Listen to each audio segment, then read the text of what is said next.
Hey listeners, tonight we're setting sail for the roughest, dirtiest, most bureaucratically complex waters history has to offer. The world of the medieval peasant. Not the romantic, chivalrous, King Arthur and shining armor kind. I mean the real, actual peasants. Grimy, perpetually exhausted, and bobbing around the feudal system in a tiny, smoky hut that also houses a pig. So before you get comfortable, take a second to like the video and subscribe, but only if you actually enjoy what I do here. Leave a comment telling me what modern luxury you couldn't survive without, because after this, you'll be pretty grateful for indoor plumbing. Somehow, it's always 3 a.m. somewhere. Now dim those lights. Switch on a fan for that soft white noise. Get comfortable, and maybe tuck your feet in so the imaginary rats can't nibble your toes. Let's pause for a second. Have you ever wondered what medieval peasant life actually felt like? Was it all just fields and hay? Or was it something a little more absurd, a little more ironically miserable? Did they ever stand in their muddy field and think, I bet my great-great-great-great-grandkids will complain about a 15-minute commute? Did they ever wake up and lament that their entire life was basically one long unpaid internship for a local landowner? And how exactly do you manage to make getting married a complicated multi-fee transaction that costs more than a decent used car? We're about to find out. Congratulations, you've just woken up in 1347, the year everything is about to get significantly, historically sideways. Chapter 1. An Arranged Situation. Now, let's talk about something that's as delightful as an unexpected skunk encounter. The joys of parenting in the late Middle Ages. Your understanding of love might just get a medieval overhaul. Picture this: you, a peasant, huddled inside your charming little cottage, which might as well be a giant shoebox adorned with thatch and mud. In this room, brilliantly designed for optimal draftiness, and not much else, you're staring at the future of your bloodline, aka your newborn, who's emitting encouraging squash-like noises. As you stand there, looking at your red-faced pride and joy, you can practically feel the weight of your family's hopes resting heavily on your shoulders. And right next to you, in this one-room wonder with the aroma of burnt turnips and the occasional whiff of unmentionable livestock, is your spouse. They look slightly more frazzled than you, as if they've just been informed that all the local taverns are out of ale. How many sheep does it take to raise your tiny human? Ah, there's the rub. Now, why not ponder a couple of absurdly modern questions while gazing into your baby's beady little eyes? What if the future of dating relied more on your family's skill in hay baling than on your ability to make awkward small talk? Ever wish matching interests involved livestock rather than hobbies? Does swiping right mean signaling a cow down the road for your future spouse? And most importantly, do they even have a feathered hats and fowl Tinder for peasants? Spoiler alert, they do not. Indeed, in this time period, making sure your child grows up to inherit your fields, your livestock, and possibly your fondness for still warm turnip soup isn't just a parental goal, it's an obligation.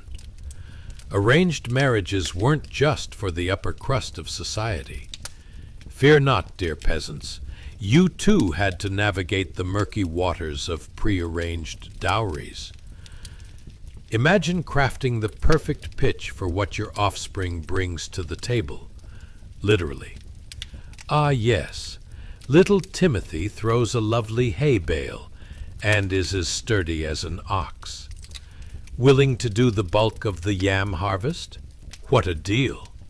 That's right. Young love was often replaced by young, abject survival. Across the room, the baby lets out a distressed squawk. Perhaps they're objecting to the plan. What do you mean I'm destined for the daughter of the pig farmer down the road? They seem to plead. But, as a parent, your overwhelming instinct is to reassure them. Oh, sweetheart, you'll learn to appreciate the fine nuances of mud and manure. Trust us.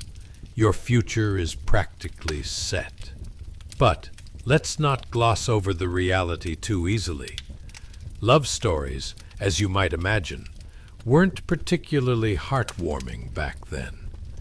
The lead-up to an arranged marriage was about as romantic as watching paint dry on a rainy day. Young peasants got hitched, not for a heartwarming tale of connection or shared dreams, just survival. In your own twist of fate, you might wonder, why do we even bother? Is love merely a barter in the grand scheme of farm life? Likely your version of marital satisfaction included completing your tax payment without losing your crops to an ungrateful goat. Being a peasant in those days meant a whole new definition of working through differences, mostly involving which crops to plant for next year's famine. And just when you think the challenges of parenting couldn't get more complicated, it's time for religion's best-kept secret, those pesky church regulations. Don't you love how those in power had the audacity to introduce new hurdles at every turn? It's like playing Monopoly, but never being allowed to pass go. Your marriage wasn't just about familial decisions. It was also dictated by the local priest. May the blessings of the Lord guide you. Now, who has the biggest dowry? On top of balancing hopes, dreams, and the woes of future matchmaking, you are knee-deep in chores. Raising a child as a medieval peasant isn't just a 24/7 job. It's more like a never-ending relay race where the baton is always covered in mud and livestock hair. That charming scent of rural life. If you ever thought keeping your baby quiet during a rough night was a challenge, try telling them that the last sheep didn't make it through winter. You won't have to worry about crying after that pleasant revelation.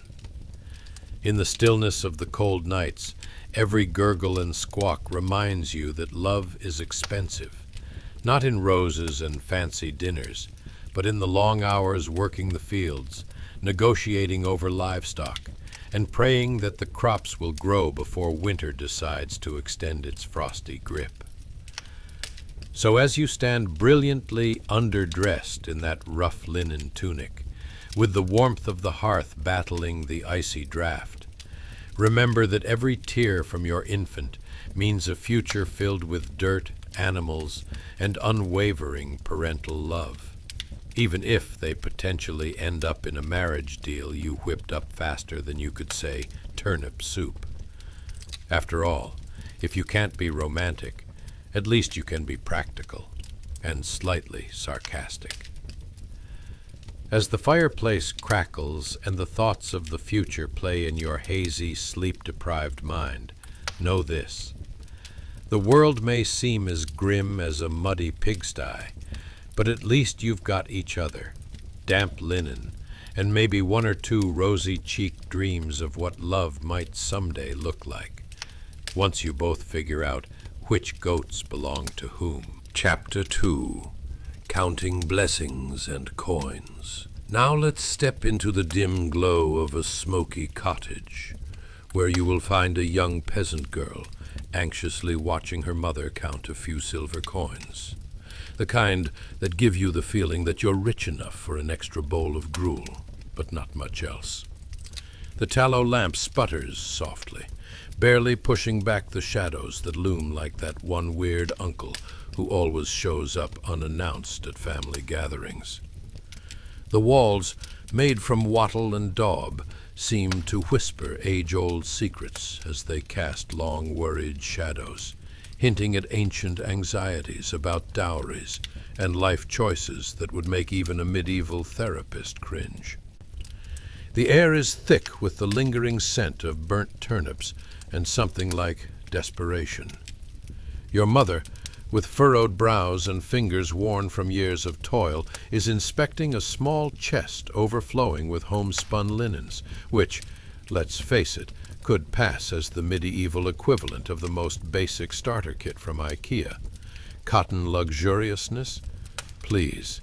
You're lucky if you can tell the difference between your bed linens and your potato sack on a good day. Remember, dear, she says, her voice trembling like an overcooked carrot, what matters isn't just the tiny number of coins, but the sturdy linens to get you a future husband. Ah, yes, love, or more aptly, a contract sealed with a handshake and a couple of goats. It's like a high-stakes Tinder date, only instead of swiping right, you're bargaining cattle, sheep, and perhaps your dignity, all wrapped up in a perfectly crafted dowry negotiation. Indeed, dowries were about as exciting as a root canal, a necessary evil that would determine your fate faster than a medieval jousting match. You scoff, thinking about your future husband, a lumpy fellow named Barnaby, who may or may not boast the charming hygiene of a wet dog. What kind of contributions does he bring to the marriage? A suspiciously large stash of muddy boots, or perhaps a torn loaf of bread? You couldn't help but wonder, how did we even get here? Was there a peasant matchmaker app that went terribly wrong? Sweetheart, the more linens you have, the better the deal, your mother continues, straightening a frayed edge of a blanket that once might have passed for decent. What do we really have to offer? Remember, the key is to be practical. Think of it this way. A cloth has the potential to entrap wayward farm animals. Very handy. So with every thread well worn, and each coin glinting dimly like cursed wishes, the question loomed, was love truly worth this exhausting economic game? Romance sounded lovely in songs and stories, often featuring knights and true love kisses.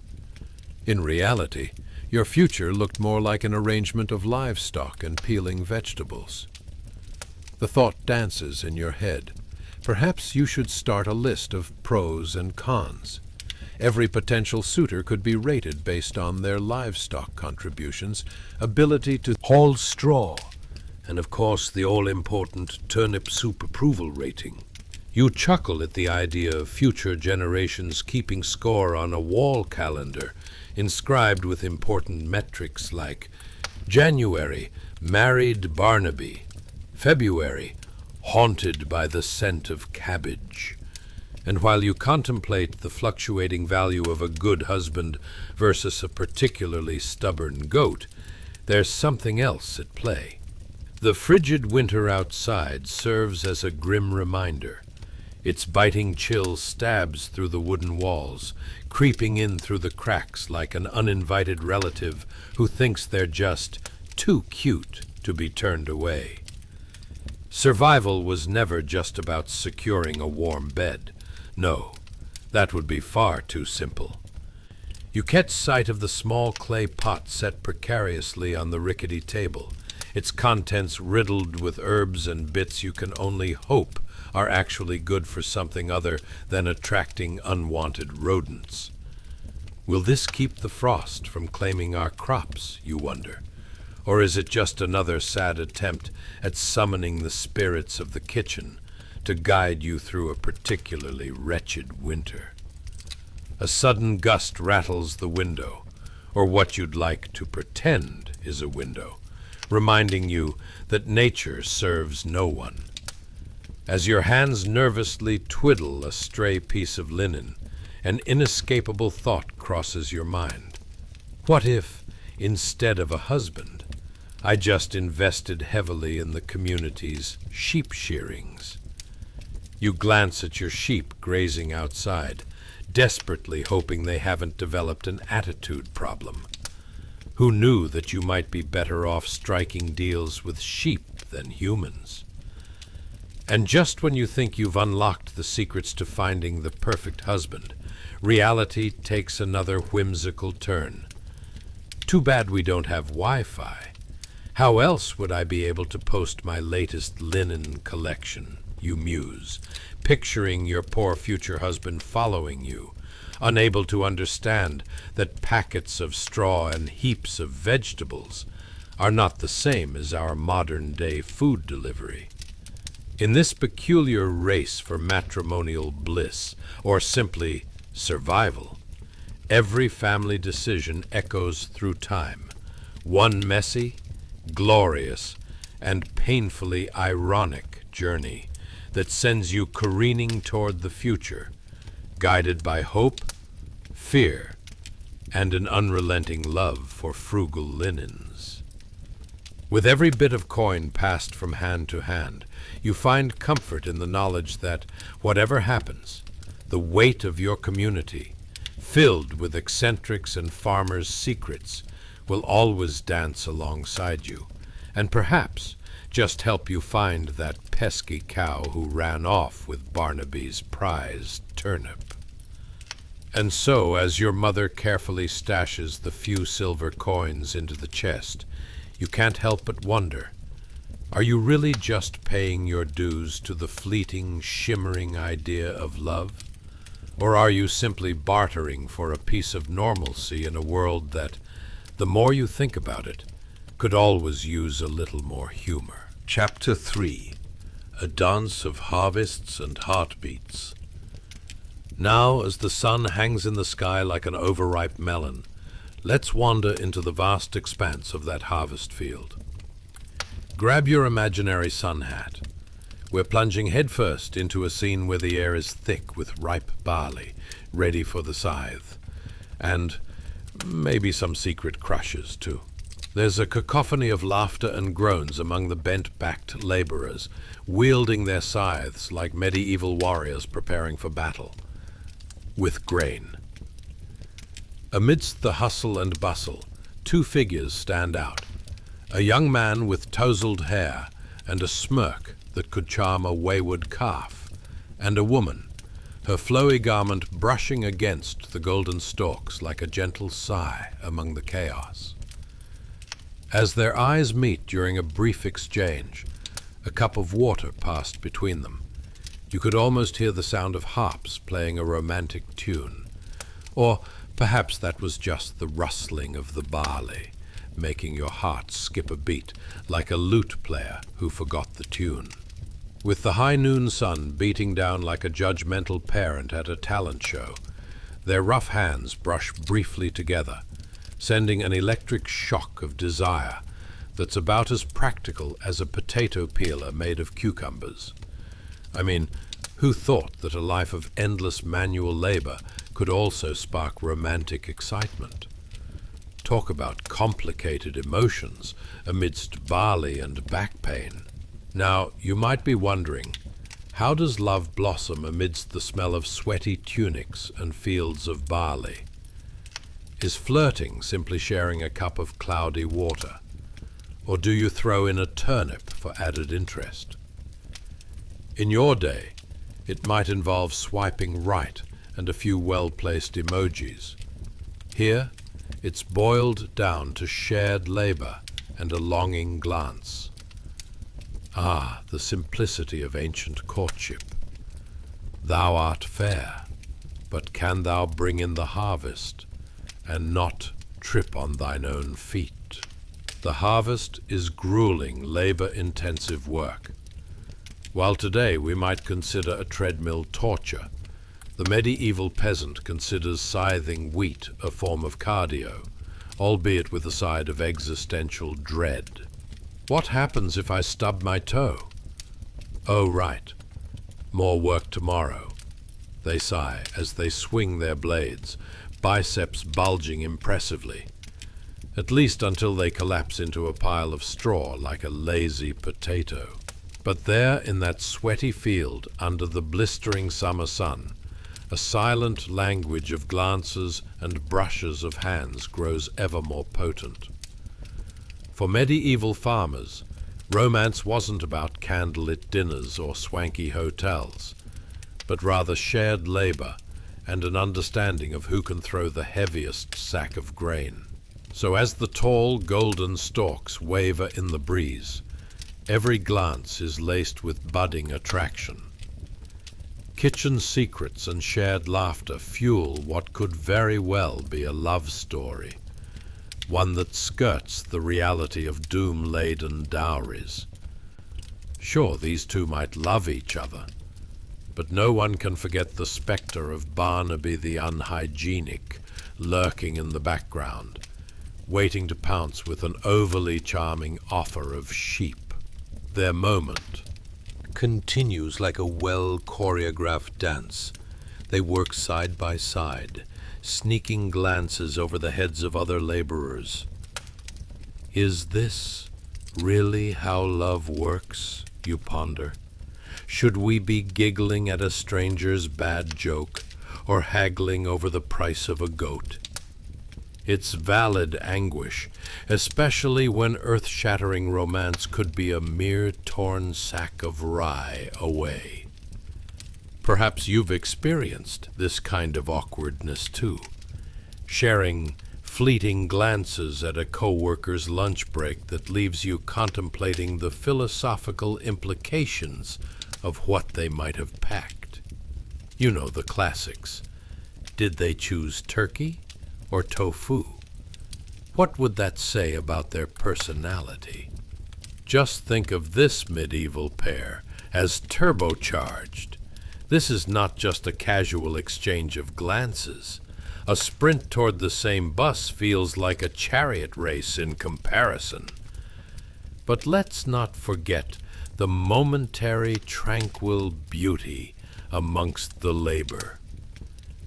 The air smells like sun-warmed earth, the kind that beckons memories of simpler times, right up until that time you forgot where you buried your last turnip stash.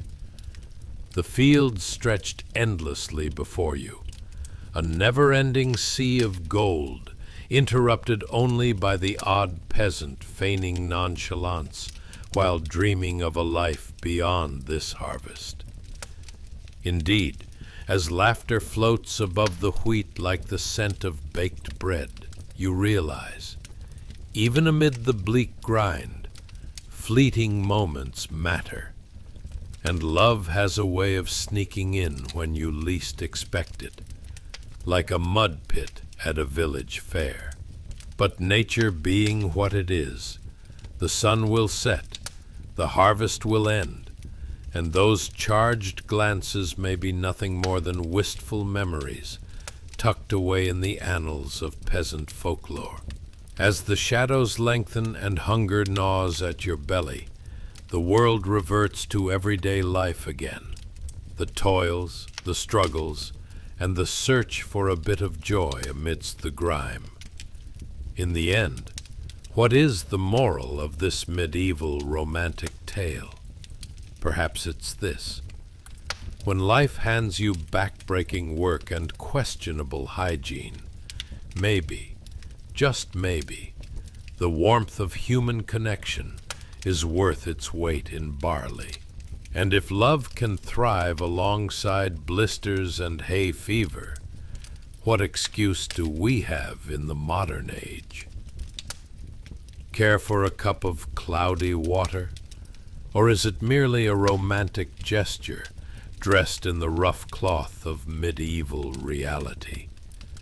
As you drift further into the essence of this youthful harvest encounter, let each shared glance, every ripple of longing, wrap around you like a soft blanket of nostalgia, whispering sweet dreams of love, laughter, and maybe, just maybe, An updated Tinder featuring a profile picture of appropriately fermented turnip stew.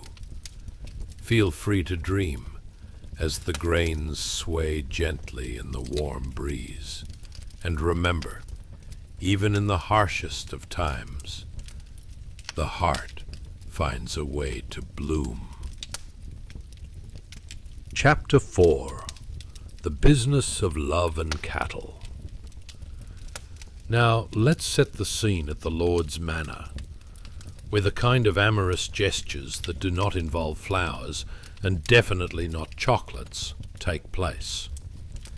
Picture this: a peasant father, dressed like a sack of potatoes that somehow got upgraded to a potato on a mission, is standing nervously before the Lord's steward. His knees wobble like a goose on roller skates. And while he may not be the most dignified figure, he certainly stands out in this room of fancy robes and fine wine. You can almost hear the quills scratching in that room, probably recording his every trembling utterance. The steward, a stern man more serious than a cat trying to catch a laser pointer, glares as if he's deciphering the world's worst crossword puzzle. The father reluctantly hands over his prized cow. More than just dinner, this bovine friend has been the family's livelihood. But alas, love knows no bounds, and certainly no mercy for cows. Ah yes, the merchant fee, the steward snorts with a smug smile, tallying the cost of love in both coin and cattle. It's like a medieval dating app, but instead of swiping right, you're handing over a cow. You might as well be dipping into your savings account, but instead of stocks and bonds, you're doling out livestock like a very generous farmer. So how much do you love your daughter? 1 cow or 2? It's a real conundrum, isn't it? Choose wisely. This cow could be your ticket to future family drama, a hefty bride price, or a delightful stew on a frosty night. Now, let's take a moment to soak in the absurdity of it all. Wouldn't it be wild if love today came with a price tag that required you to pony up a down payment in livestock? Oh, you like my daughter? That'll be 2 goats, 3 chickens, and an artisanal loaf of sourdough. You'd be swiping through Tinder and calculating livestock exchange rates like you're trying to crack a high-stakes economic formula. Forget love languages. We'd be fervently discussing the merits of goat cheese versus cow's milk. As our peasant father stands there, a wave of trepidation washes over him. What will he get from this transaction? A lifetime of memories with his daughter's marriage? Possibly an end to his nightly father-daughter heart-to-hearts in favour of loud, raucous family dinners where his son-in-law hogs all the good bread. Truly a gamble. Meanwhile, the father, with a heart heavier than a sack of flour, whispers prayers to the cow gods for her safety.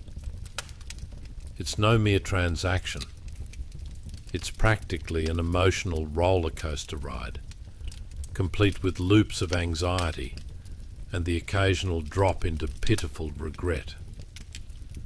Picture him going, if it's worth a cow, it better come with an amazing life partner, or at least a promise that my home won't smell like wet goat fur anymore.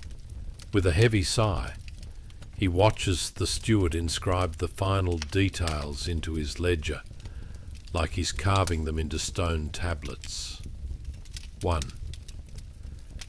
Cow graced with a name like Daisy, or perhaps Buttercup, is traded for the fragile hope of his daughter's happiness. You take a moment and think, what if medieval life was just a series of unfortunate livestock exchanges, where romance and economics were tangled up in a barnyard ruse that smells faintly of hay and regret. The steward resumes his bored demeanor posture that's as unflappable as a boulder. And there we go. The final tally. 1 cow for a daughter's future, he says, possibly feeling proud of his ledger skills, as if he had just won a prize for best accountant in a medieval fair.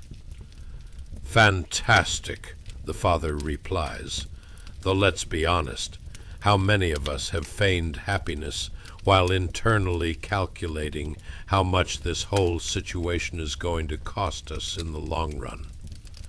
As he walks away, he can't shake the uncomfortable feeling of becoming a human bank for romantic endeavors.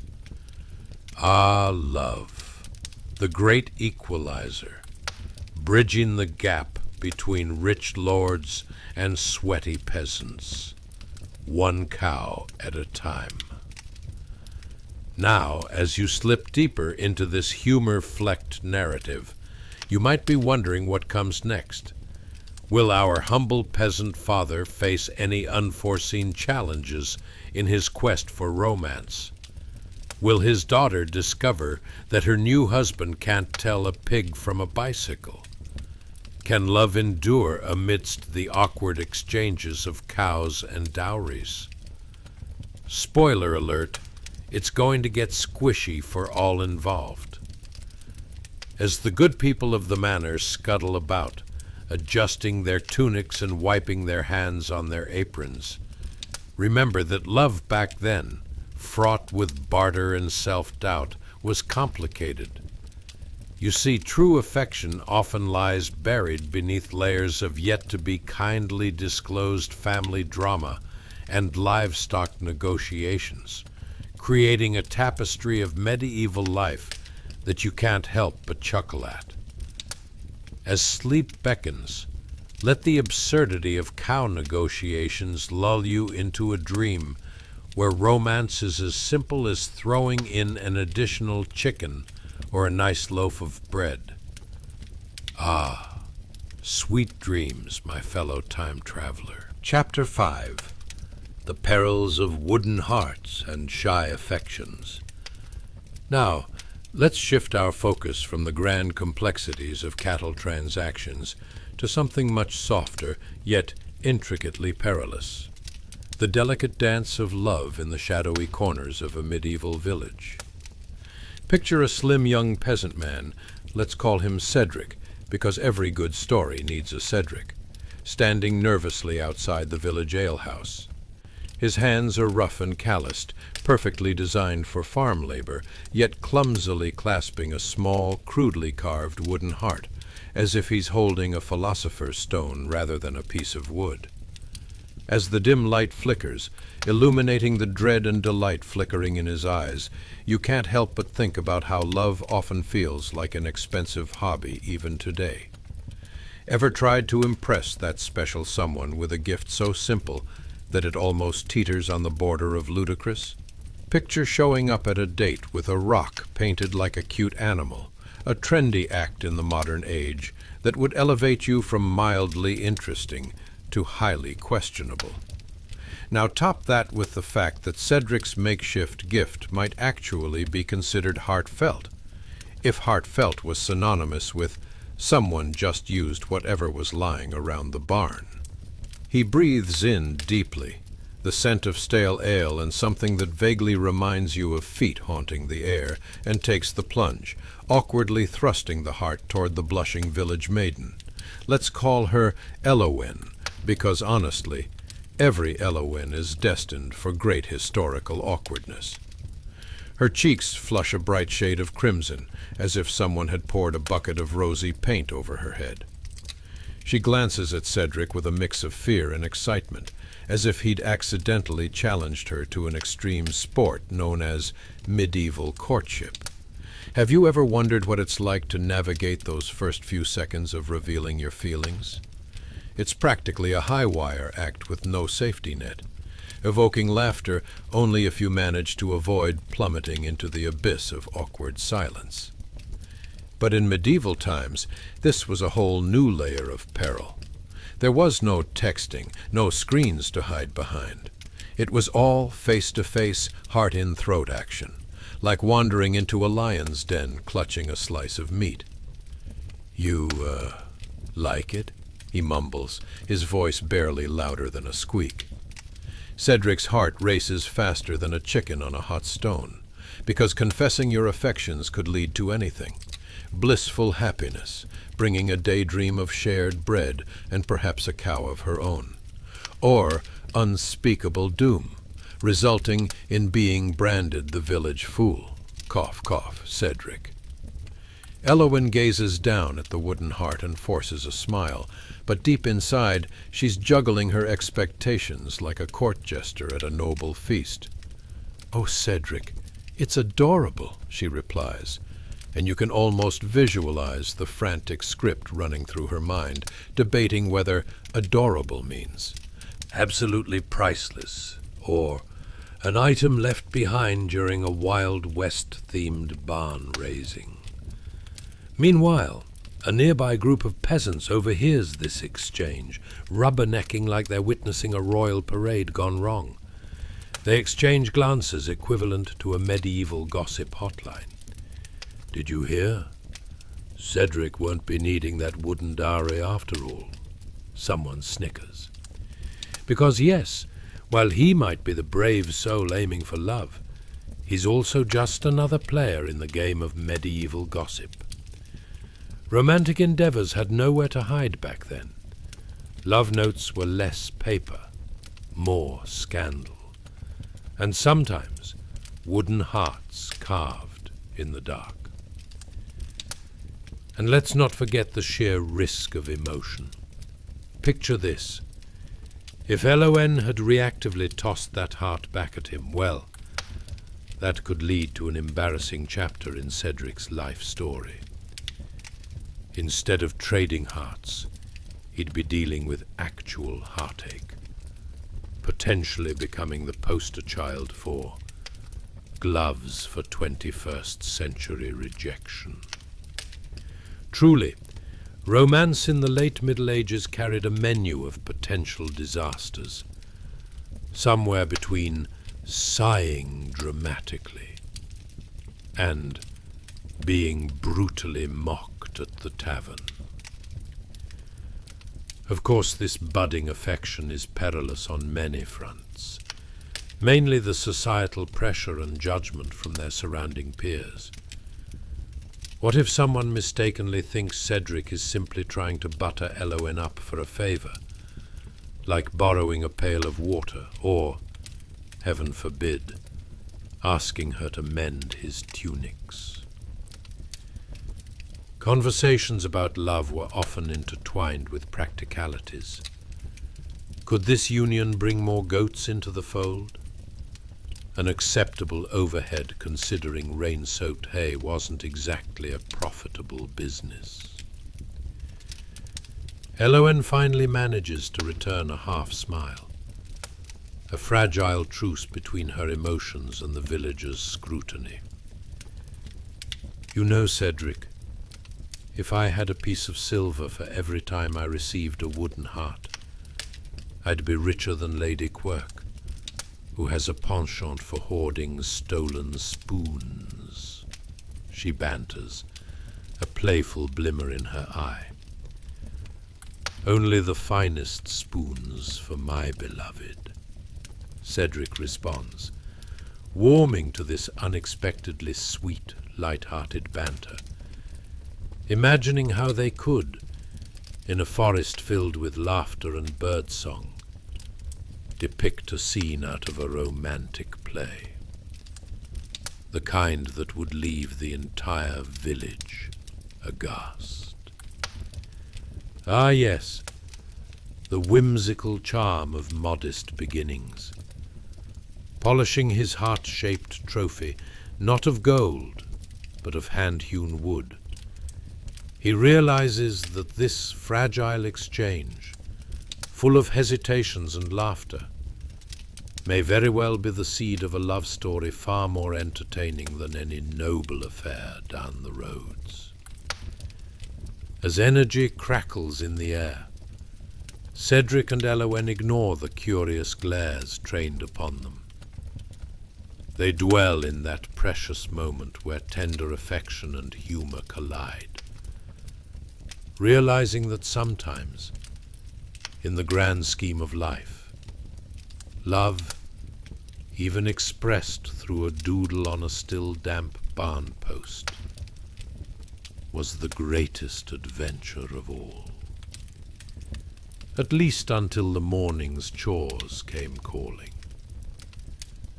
So be it, dear dreamer, while you drift off knowing that wooden hearts can weather storms of gossip.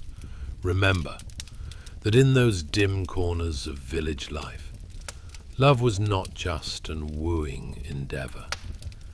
It was an act of revolution, a paradox, wrapped in the awkward depths of human warmth beneath laughably crude carvings.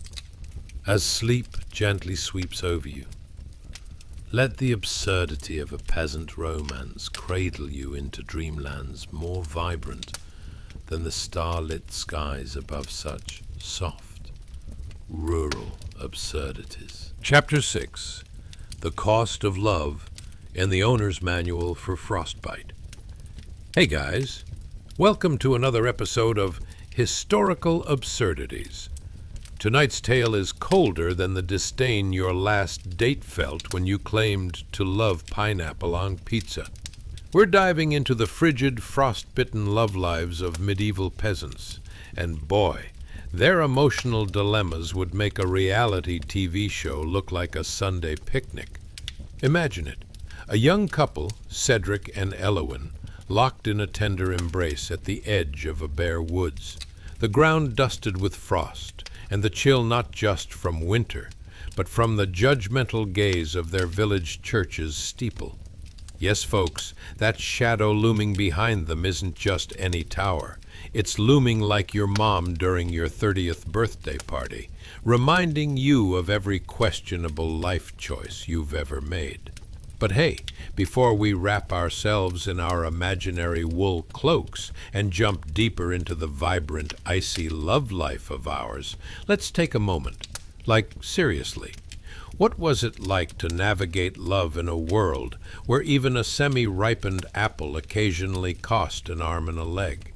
What about those winter nights where snuggling under hay literally meant you'd wake up with a squirrel in your hair? Let's ponder that. Or at least, let's keep it light.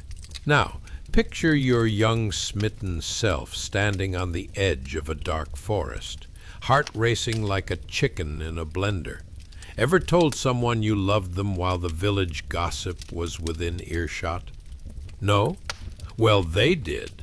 And if that wasn't enough pressure, let's not forget that mere inches away the local livestock was judging as well, silently plotting revenge for the many turnips you dared to steal from their feed pile.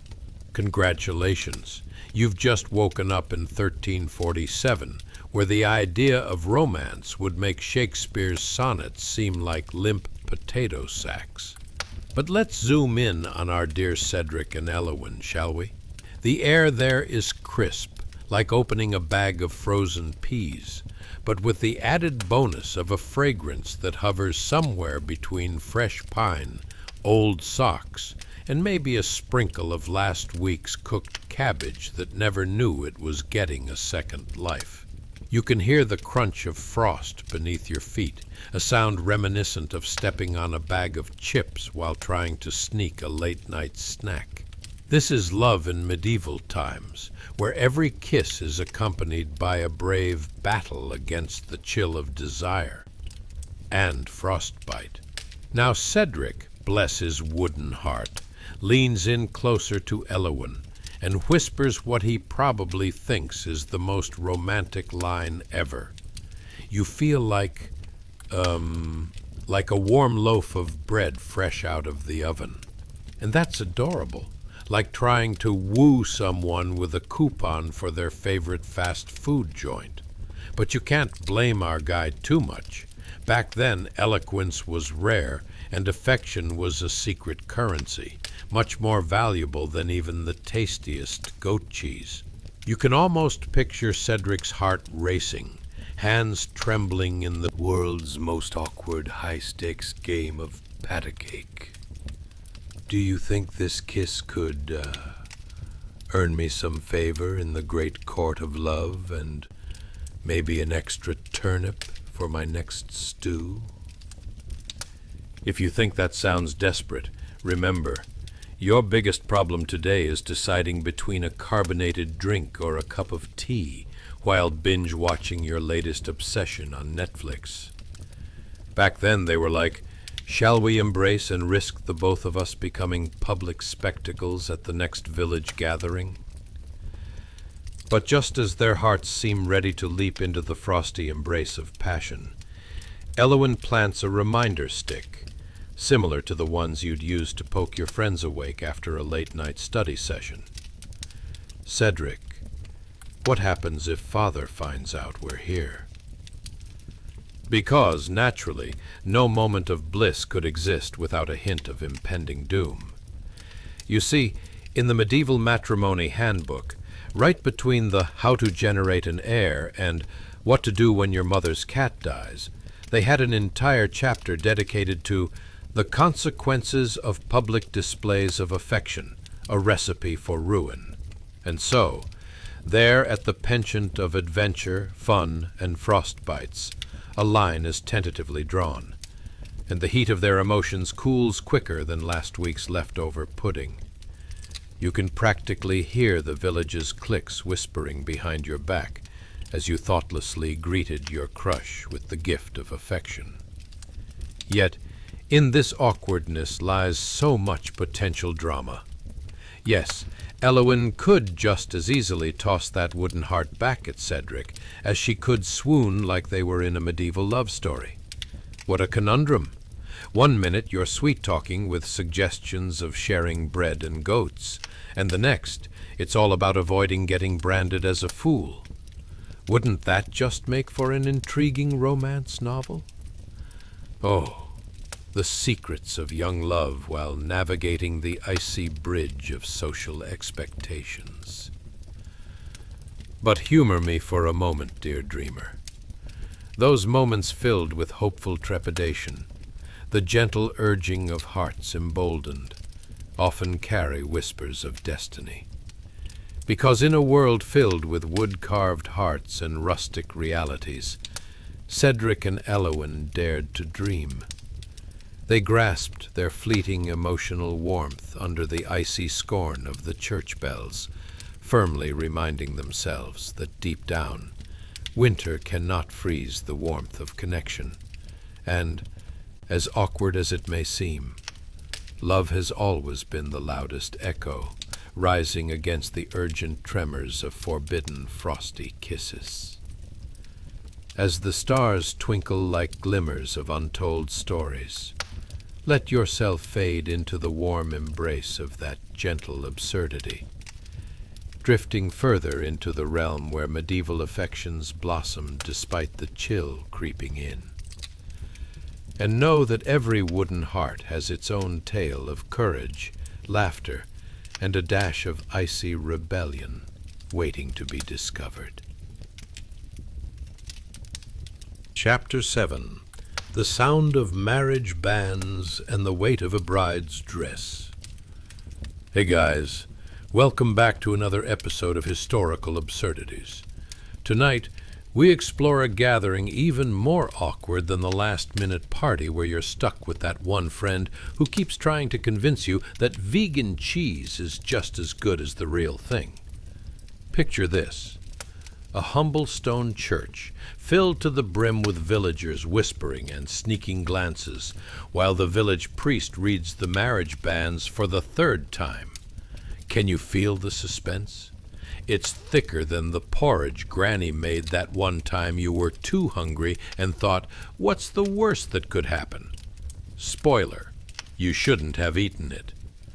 But back here, Right now, love is in the air, along with some less than desirable odors wafting from the livestock stabled nearby. Delicious. As you settle into your cozy nook, dim the lights. Put on that fan to mimic the refreshing breeze one might yearn for after half an hour of unrelenting church attendance.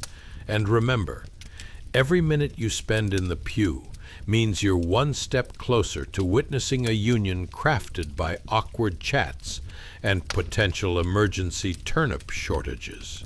Let's take a moment here. Have you ever stood in front of an audience filled with nosy neighbors and curious goats while declaring your love? Ever thought your wedding cake might come with a side of public humiliation rather than sweet icing? In this world, where every bit of love is hard-earned, ask yourself, how much do you really want to share your heart with your beloved when the price is a reputation measured by the amount of livestock you own? Congratulations. You've just woken up in 1353, right in the thick of marital romances layered with dread that would make Shakespeare weep with joy. Here you are, seated in the cool, damp air of a stone church, surrounded by villagers who are neither shy nor subtle.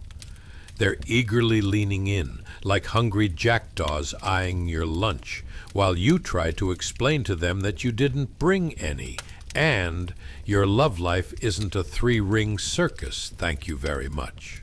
The priest's voice echoes solemnly as he reads the banns. If anyone knoweth any reason why these twain should not be joined in holy matrimony, let them speak now, or forever hold their peace. It's as if he's delivering a Shakespearean monologue, but with less eloquence and more fudge-like wafers. The nervous couple at the front, Cedric and Elowyn, stand together like a deer caught in the village's spotlight. Together, yet distinctly alone. Filled with dreams of fine linen and lacy veils, you can't help but appreciate that Elowyn is literally praying for silence like it's a winning lottery ticket. If she were an Olympic athlete, her skill would be pulling off the most epic silent prayer while simultaneously wearing a dress that could double as a small tent. I mean, it might even be a family heirloom from Aunt Gertrude, whose tendency to add layers made everyone wonder if she was preparing for hibernation rather than a marriage. And Cedric, good old Cedric, dressed in a tunic that probably hasn't been washed since the last moon was full, gazes head over heels at Elowyn. Rooting for romance, you can't help but chuckle at the moment he realizes that standing next to a lady in a dress that could store a small village's livestock is a dangerous game. How will he pull this off? A good old-fashioned knee-buckling swoon? Nah, more like managing to keep his balance as their feet awkwardly try to dance while remaining firmly planted in front of the priest.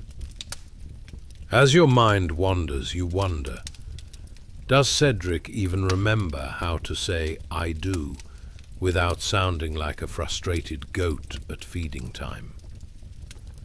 Because so far, everything about this scene is laying heavier on his shoulders than the weight of Elowyn's dress might. Don't even get me started on the mental gymnastics required to navigate the gossip mill. One unfortunate glance at the parish priest, and it's all over. Honestly, it's like trying to sneak a cookie from the cookie jar when your mother pops around the corner. You might as well set off fireworks. And let's take a detour for a moment.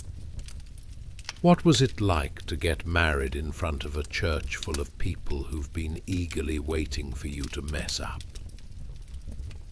It's like the world's most anxiety-inducing episode of Survivor, where you're trying to keep your wits about you while your reputation hangs by a thread. dangling like that neglected sock that clings to the back of your dryer. Finally, when silence stretches in the air like a really awkward hug, one brave villager stands up. You can practically hear their heart pounding. This individual is about to change the course of history with one courageous objection. They clear their throat as if preparing for a royal address, but instead it sounds more like a goose with a bad cold. Father, about this union. If only goose honks could convey love, I dare say someone might survive on kitchen scraps alone. In that moment, the weight of the ceremony transforms from the fluttering lightness of love into a heavy boulder marking a "see you in therapy." Imagine that conversation during morning coffee. So, how was the wedding? Did everyone enjoy the hefty frieze and the weight of community disapproval? Excellent. Just fantastic. As the bride and groom hold their breaths, you can feel a heartbeat of suspense thrumming through the pews. Because in this world, the very fabric of your love life depends not just on how you feel about your partner, but also on whether or not the village cat thinks you're a good match.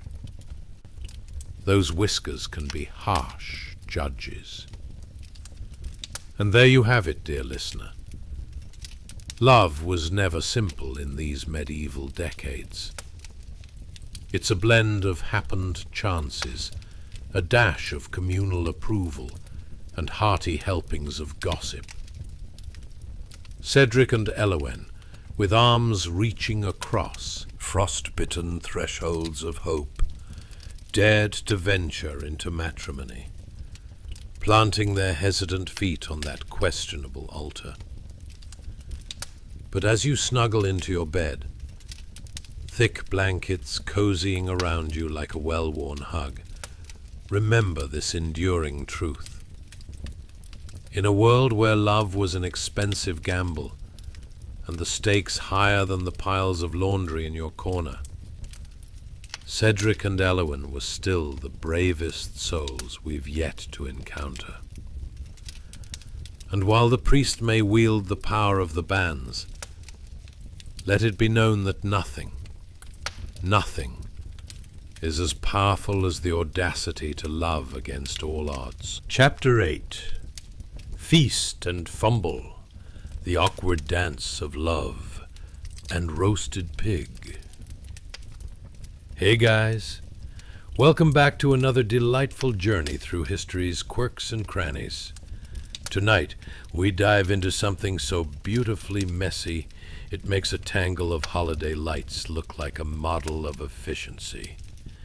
The village feast, celebrating a recent marriage. Picture it, a scene more crowded than the WC at a music festival, and with a similar amount of awkwardness. Imagine long trestle tables set up in the village green, adorned with careless wildflowers that might have been lovingly placed there, or perhaps just blown there by a spirited gust of wind.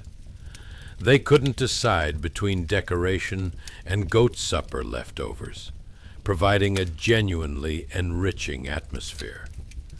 Under a sky that has seen better days, villagers, each more garishly dressed than a medieval rainbow, pack themselves in like sardines, laughing loudly as they partake in a bonanza of bread, pottage, and a rare roasted pig that's the star of the show, reduced from royalty's table to a jubilant afterthought. The aroma wafts through the air, melding the joyous laughter and curious smells of each villager's hard-working day. It's a type of scent that could inspire poetry, or at least a strong desire to find a soap merchant. But let's pause here for a moment. Have you ever found yourself at a gathering where everyone is having the time of their lives, while you're dusting crumbs from your tunic, wondering if slipping on a banana peel might somehow be the highlight of your day? Or worse, have you ever watched someone trip over their own 2 feet while attempting a dance move they definitely saw on TikTok? But in this case, it was a muddled jumble of clumsy 14th century foot stomps. Well, dear listener, welcome to the clumsy dance of our newlyweds, Cedric and Elowin. They're being whirled about in a joyful celebration, arms swung wildly, toes stepped on, and the unmistakable sound of 2 left feet hastily trying to find their right meets your ears. They're the perfect embodiment of give it your all, but without the prerequisite knowing how to dance instruction manual. It's heartwarming and downright hysterical. And let's not forget that every good story, be it tragic, romantic, or downright embarrassing, has a backdrop of societal pressure. You could almost hear the whispers. Did you see Elowin? What a lovely pig they roasted. I hope she doesn't roast poor Cedric after this dance. A community like this is about as supportive as a wobbly table on a bumpy road. Your love life is the talk of the town, potentially even more so than Grandma's infamous turnip soup, which, for the record, is a culinary adventure best taken with a side of unspoken regret. As the couple is spun around, you can practically see poor Cedric's face transforming from joy to panic, faster than a chicken during a thunderstorm. Is it the dance, or the fact that Aunt Mildred, the village gossip, is already making plans for their first anniversary, complete with an elaborate embroidered gift that is destined to be returned, possibly with layers of awkward sighs? Either way, they may want to rethink this whole public display of affection strategy. Let's talk about the food for a second, shall we? Each platter of bread is charmingly stale, with the sort of embrace that says, I've existed longer than you've been alive, and I'm not going anywhere. Conversely, the roasted pig, a significant feat of culinary accomplishment, is now almost like a hot topic of conversation. Every villager is consumed by an insatiable urge, their forks poised mid-air like knights with raised swords, ready for battle over the last piece of crispy skin. Ah, sweet camaraderie! Nothing says love like competition for the juiciest bits of meat, right? And as you feast your eyes on this rather picturesque chaos, let's consider the weight of expectations. For Cedric and Elowin, this is it. Their big happily ever after starts with a communal family-style dinner that would make any modern wedding planner roll their eyes like a well-placed garnish. And if they stutter their vows or step on toes mid-frolic, well, consider it a charming footnote in the annals of medieval marriages. Ironically, a necessary prerequisite for future bar tales of their roaring successes. But here's the funny twist. Love in medieval times wasn't just so much sweet nothings whispered under the stars. It was laden with the practicalities of livestock, land, and yes, cold hard cash. Yes, you heard it right. The price of love came with a hefty toll. A bit like paying for a massage that leads to a surprise deep tissue experience you never asked for. So you can bet Cedric was wondering if his love was about to be overshadowed by the shocking revelation that embarrassing dance skills were not exactly part of the dowry. So amidst the laughter and clumsy twirls, the village becomes a collective audience witnessing a drama rivaling any Shakespearean play. You know, without the rhymes and accompanied by more mud on their shoes. Cedric might be getting married tonight, but he's also learning that life, not just dancing, is rarely ever perfect. It's awkward, messy, and sometimes involves flying bread rolls from the other end of the table. But it's also a joy you can't quite replicate, much like the aftertaste of Aunt Mildred's soup, a lingering memory filled with love, laughter, and maybe just a touch of nausea. As you gently float through this tableau of joy and awkwardness, think about old Cedric and Elowyn, embracing life's fumbles and hoping that when they look back on their wedding feast, they remember the laughter and not just the fear of losing a finger to a pig or Aunt Mildred's ambitious cake layers. Remember, love in the Middle Ages may have been an expensive venture, but at least they could count on the fact that sheep were a continual source of inspiration, both in story and in occasional post-dinner dance-off. And so here's the comforting thought as you tuck in for the evening. In a world filled with comedic pitfalls and unexpected pratfalls, the threads of love were stitched together, not in perfection, but in joy, laughter, and maybe a stray pork bone flying through the air. Sleep tight, dear listener. Tomorrow, there will be more absurd histories waiting to be uncovered. Chapter 9. Hearthside Whispers, the lonely vigil of a grieving widow. Hey guys, welcome back to another whimsical exploration of history's oddities.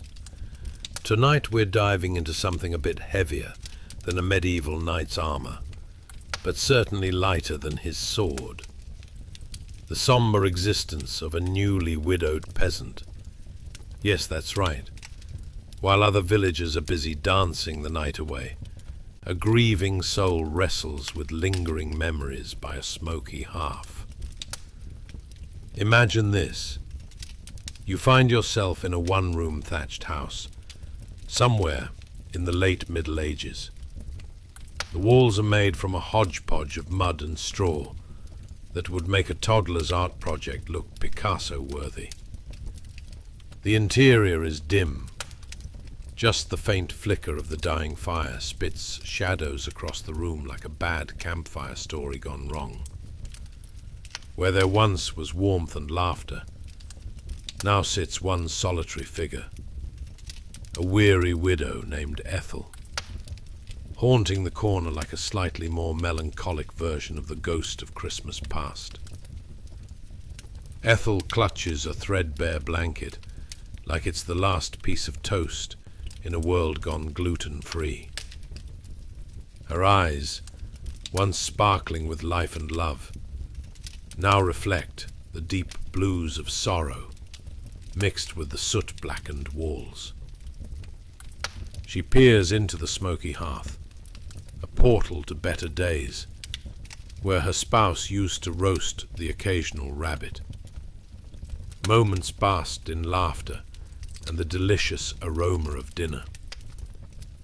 Tonight, however, the fireplace doesn't just crackle. It seems to laugh at her, mocking her solitary existence with the singed flickers of flame dancing as wildly as a village bard after 3 pints of ale. Now let's pause here for a moment. Have you ever felt like life is just giving you that whoops, wrong turn look? You know the one. A bit like trying to find your car in a packed parking lot, only to realize you're not even in the right mall. Yes, my dear listener, Ethel is the living embodiment of that feeling, trapped in a moment of profound grief, while everyone else continues their merry dance. The reality of medieval life was a heavy cloak to wear, an endless round of drudgery mixed with unexpected miseries. Rising with the crow of the rooster, who frankly was only in it for the attention. Ethel had to navigate the oppressive cycle of field work and household chores. It's like trying to juggle while riding a unicycle on a tightrope over a pit of hungry crocodiles, but with significantly less audience appreciation. Let's talk about the early mornings. Imagine waking up to a chill that bites through your clothes like it's trying to establish dominance. Every morning, even getting out of bed is an Olympic event. One where the only prize is not freezing to death. Ethel would wrap herself tighter in that frayed blanket, contemplating whether staying in bed with the woolly straw that served as her mattress might provide better comfort than facing another day of toil. Are you wondering how many armpit hairs it takes to earn a medieval peasant's respect? Spoiler, a lot. It's believed that grooming didn't quite reach the same standards we hold today, unless you count the occasional wild fork that doubled as a makeshift comb. We're talking about a different era where bathing was as rare as a well-planned trip to the grocery store without a weekly meltdown. So as Ethel gazes wistfully at what once was, she can hear the distant laughter of the villagers, oblivious to her plight, celebrating their own victories of the day, like getting the best turnip at market or avoiding a side-eye from the goat they borrowed last week. As the sun rises, Ethel's thoughts are bombarded by questions echoing in her mind like the screeching of rusty hinges. Who will help me with the rough chores? Darn my luck. Did the cows eat the last of the hay? And what if that pesky neighbor still owes me a dozen eggs? Those questions spin in her head, loud enough to drive away any potential flower power vibes the morning might have brought. But the day presses on, and she must rise, clutching the tattered remnants of her blanket like a superhero cape with absolutely zero superpowers.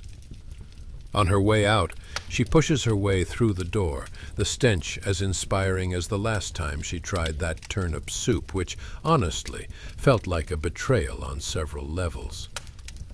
The bright light outside is as welcoming as an unwarranted Dunkin' Donuts at 3 a.m., and she squints like she's just stepped into a modern art exhibit.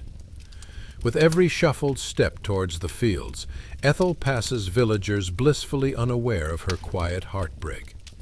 Each neighbor drags a child along with one hand, a pitchfork with the other, while chatting about the super-fancy rack of lamb they've just saved enough increments to buy. Ethel dreams of super-fancy moments, moments where tax collectors offer a second helping of pie rather than more taxes at the harvest festival. But while her neighbors celebrate abundance, for Ethel the routine presses like an unwelcome weight.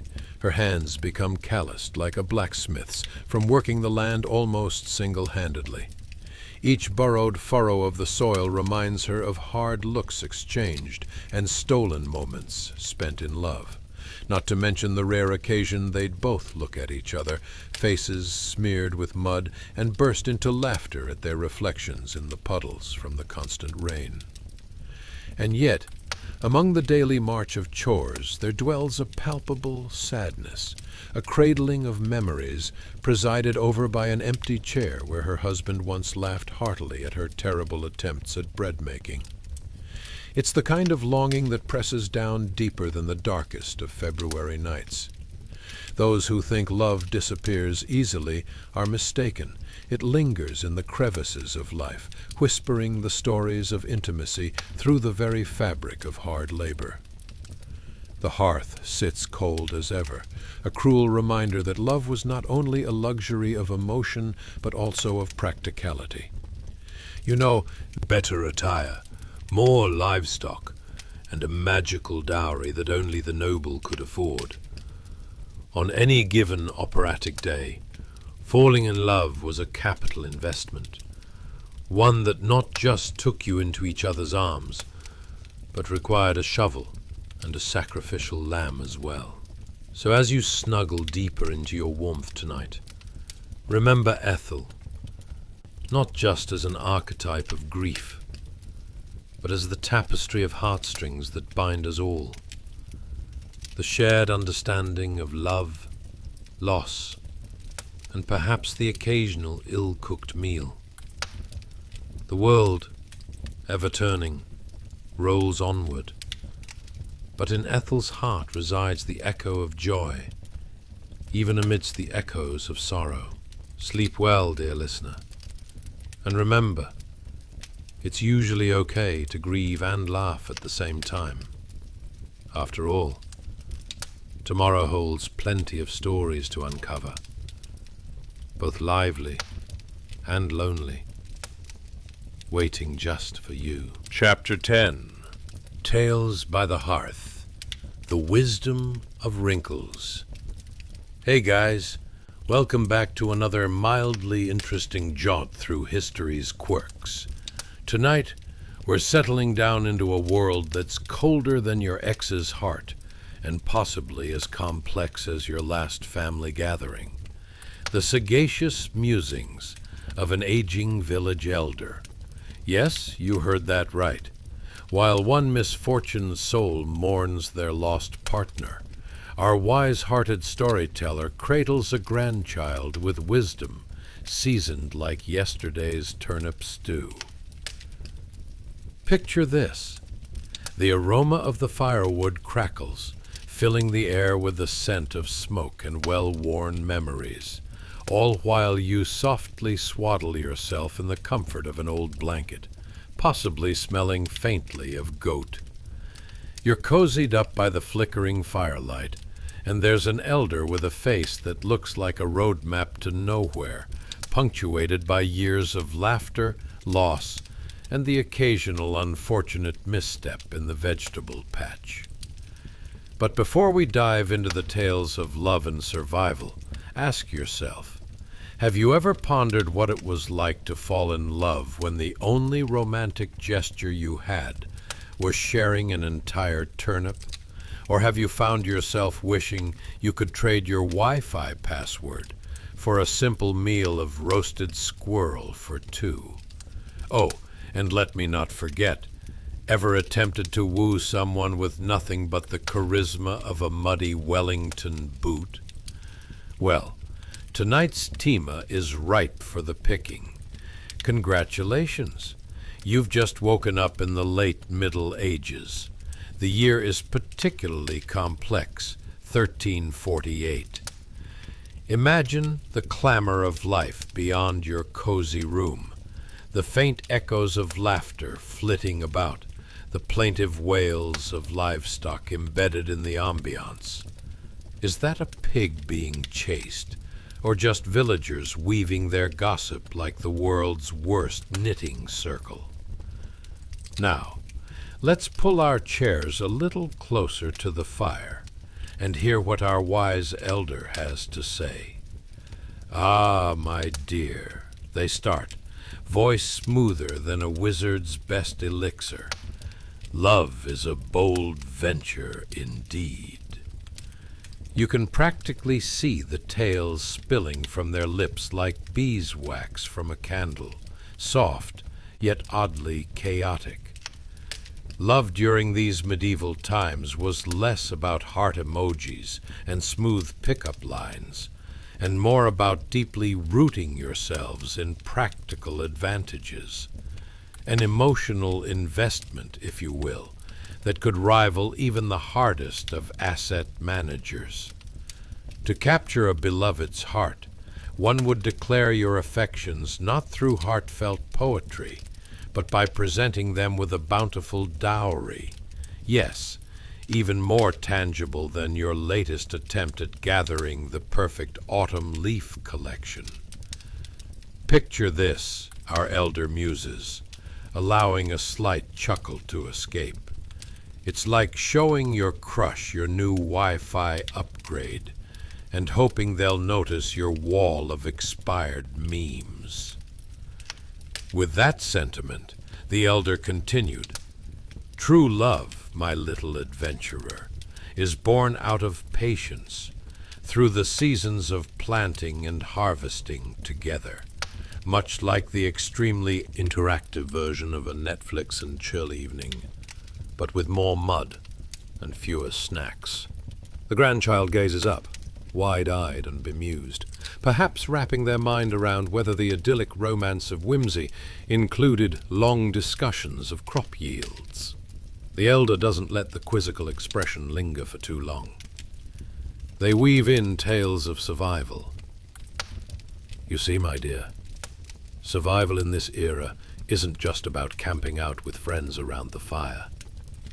It's as grave as convincing the village butcher that your turnips are, in fact, not mere peasant fodder, but gourmet delicacies to pair with their finest wine. As they continue, the gently crackling fire becomes a character of its own, a gossipy elder vibrating gently with each tale told. Ah, winter. A cold-hearted lad indeed. The chill settles in with all the charm of an uninvited third cousin. You know, the one who always manages to out-eat the fridge.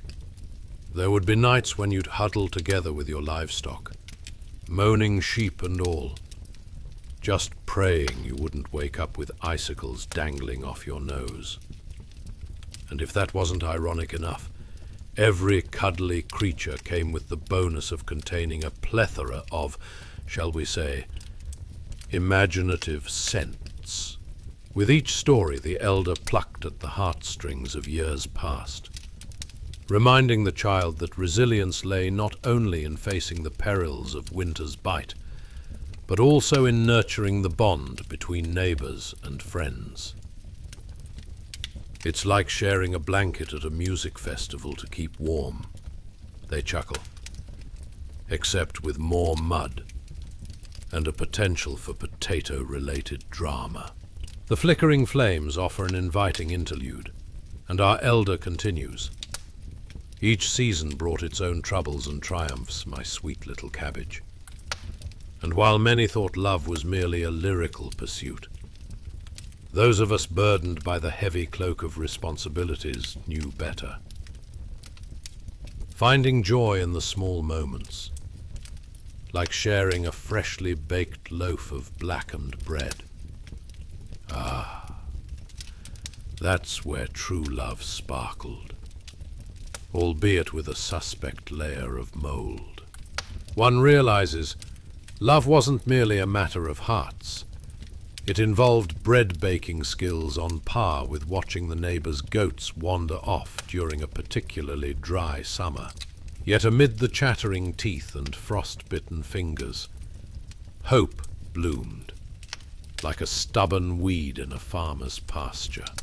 As sleep begins to claw at the edges of your consciousness, you're left pondering, what can a medieval peasant teach you about the nuances of life and love? Slumber rolls in like a soft wool blanket, wrapping you in the warmth of laughter and stories long past. And remember, dear listener, as you drift away, sometimes love is wonderfully messy and surprisingly pragmatic. Much like your last attempt at making dinner, or perhaps your neighbor's valiant effort at gardening. Sleep well, knowing that amidst every ploughed field of sorrow, stories flourish with laughter.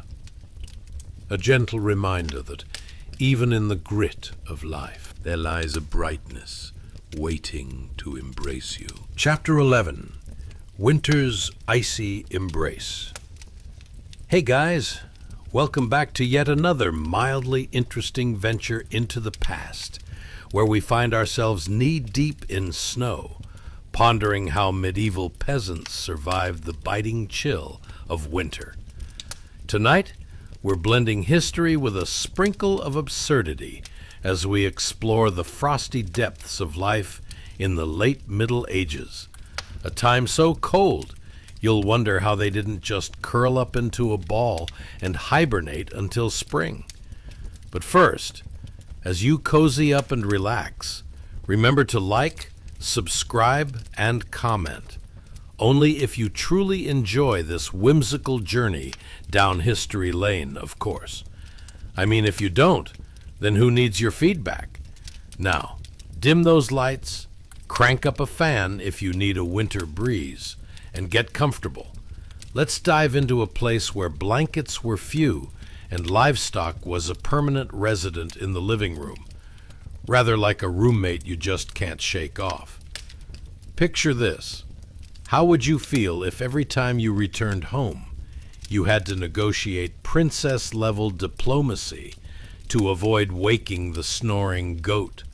What's worse, having to steal the warmest blanket from a sleeping cow, or getting up at the crack of dawn to trudge through snow deeper than your social anxiety?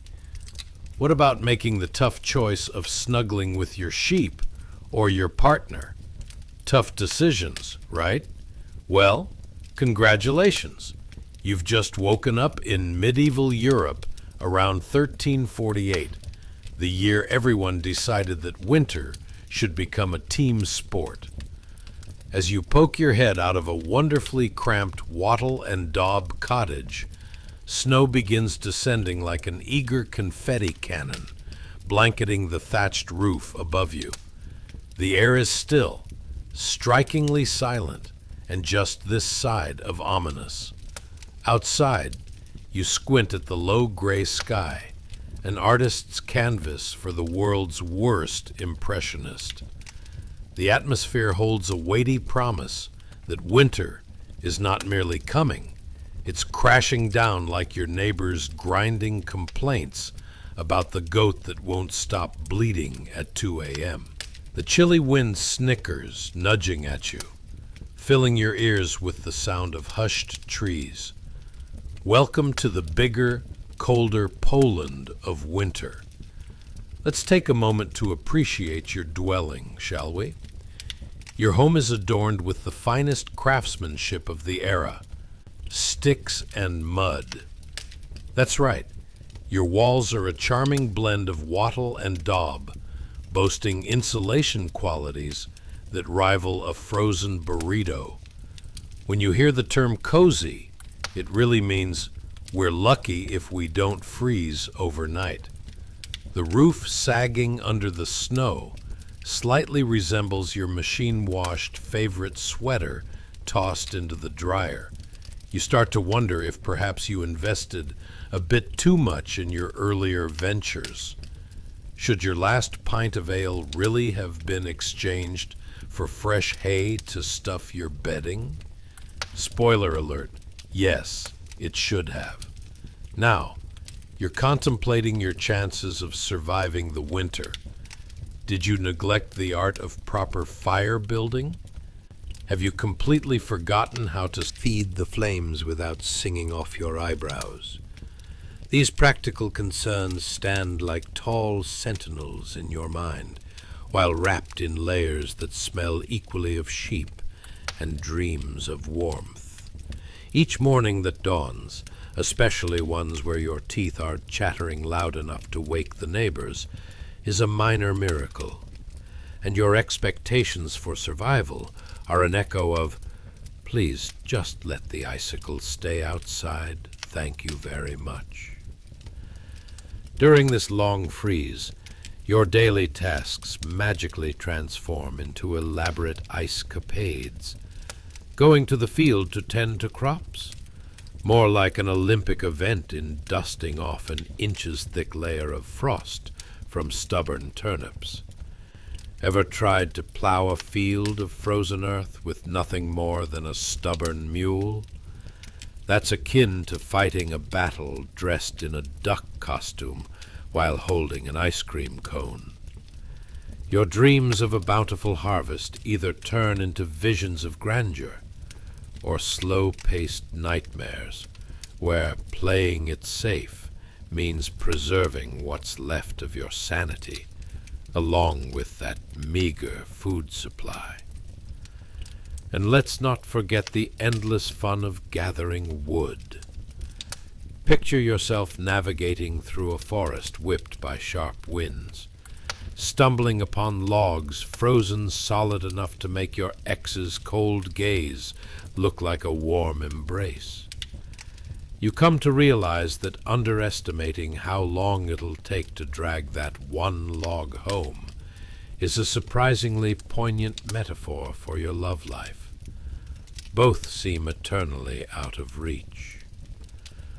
Oh, the joy!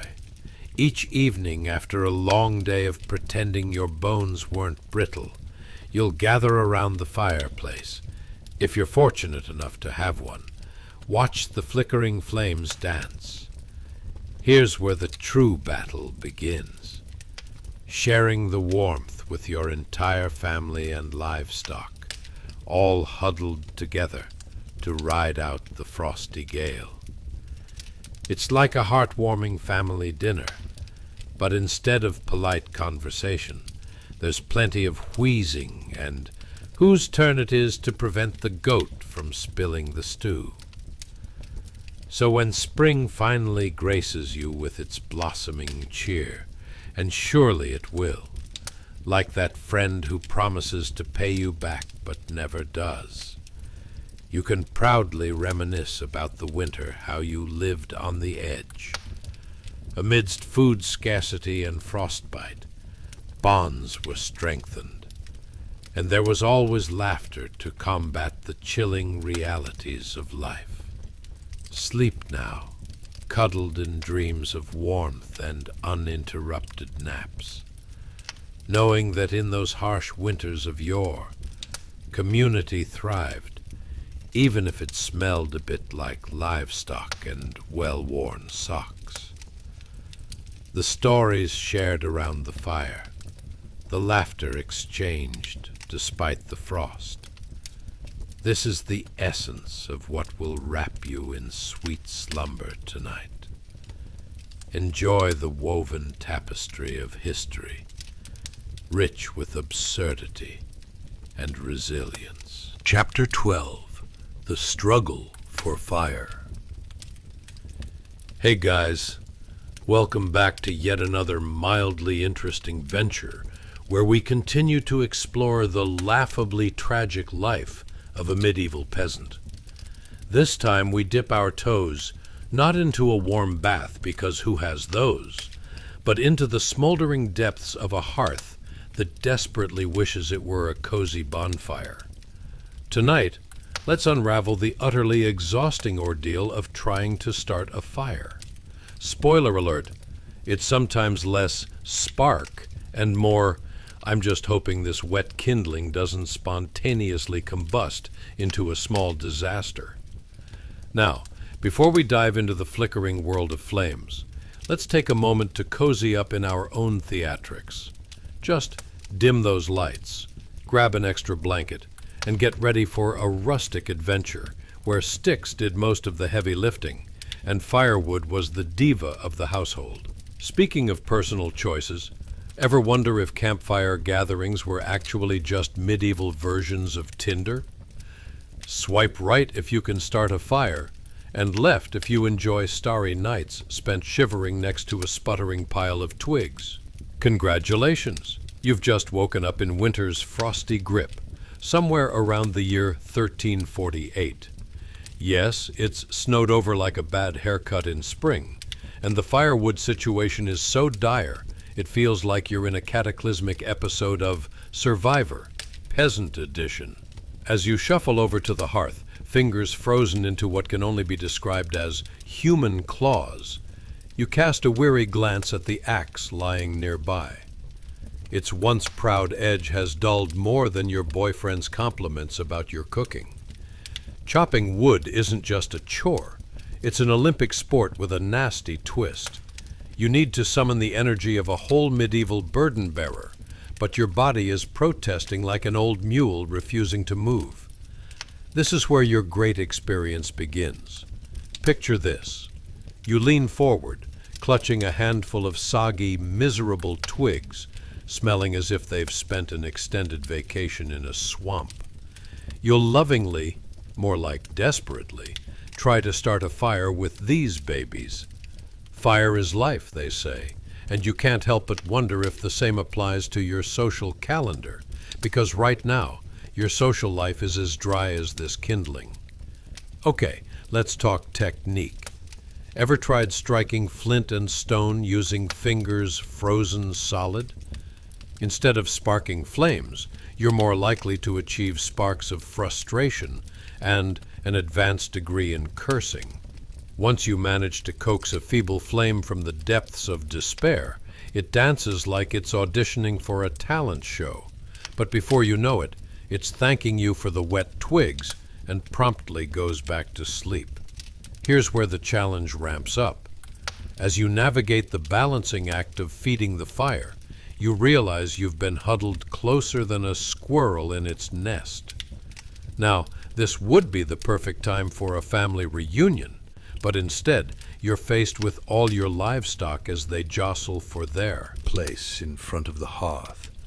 There's Uncle Gerald, Santa Claus-esque, your long-lost cousin who smells like last week's stew, and your neighbor's goat awkwardly competing for personal space.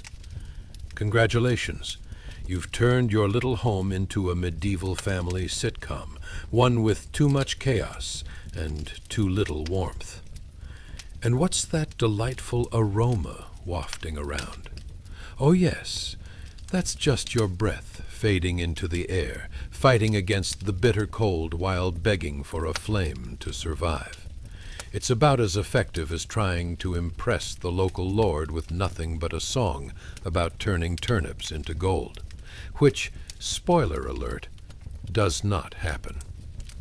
Now, as you wrestle with your kindling and the determination of a medieval hero, consider this. Gathering firewood shouldn't feel like a quest from one of those fancy sword and sorcery tales. It's more of an endurance trial, like running a marathon in the snow while dragging a stubborn mule who thinks the world is made entirely of wet leaves. But once you finally manage to coax the fire to life, perhaps assisted by a swift kick, some hearty prayers, and a healthy dose of disbelief, you'll bask in its warmth as if you've just won an all-you-can-eat buffet ticket for a week. Of course, this feeling of triumph is short-lived when you remember that now comes the task of keeping it alive. The flashy flames flicker and flicker, but oh, they have the attention span of a cat. One moment illuminating your desperate predicament, and the next shriveling into a shy, flickering glow, like your confidence during a job interview.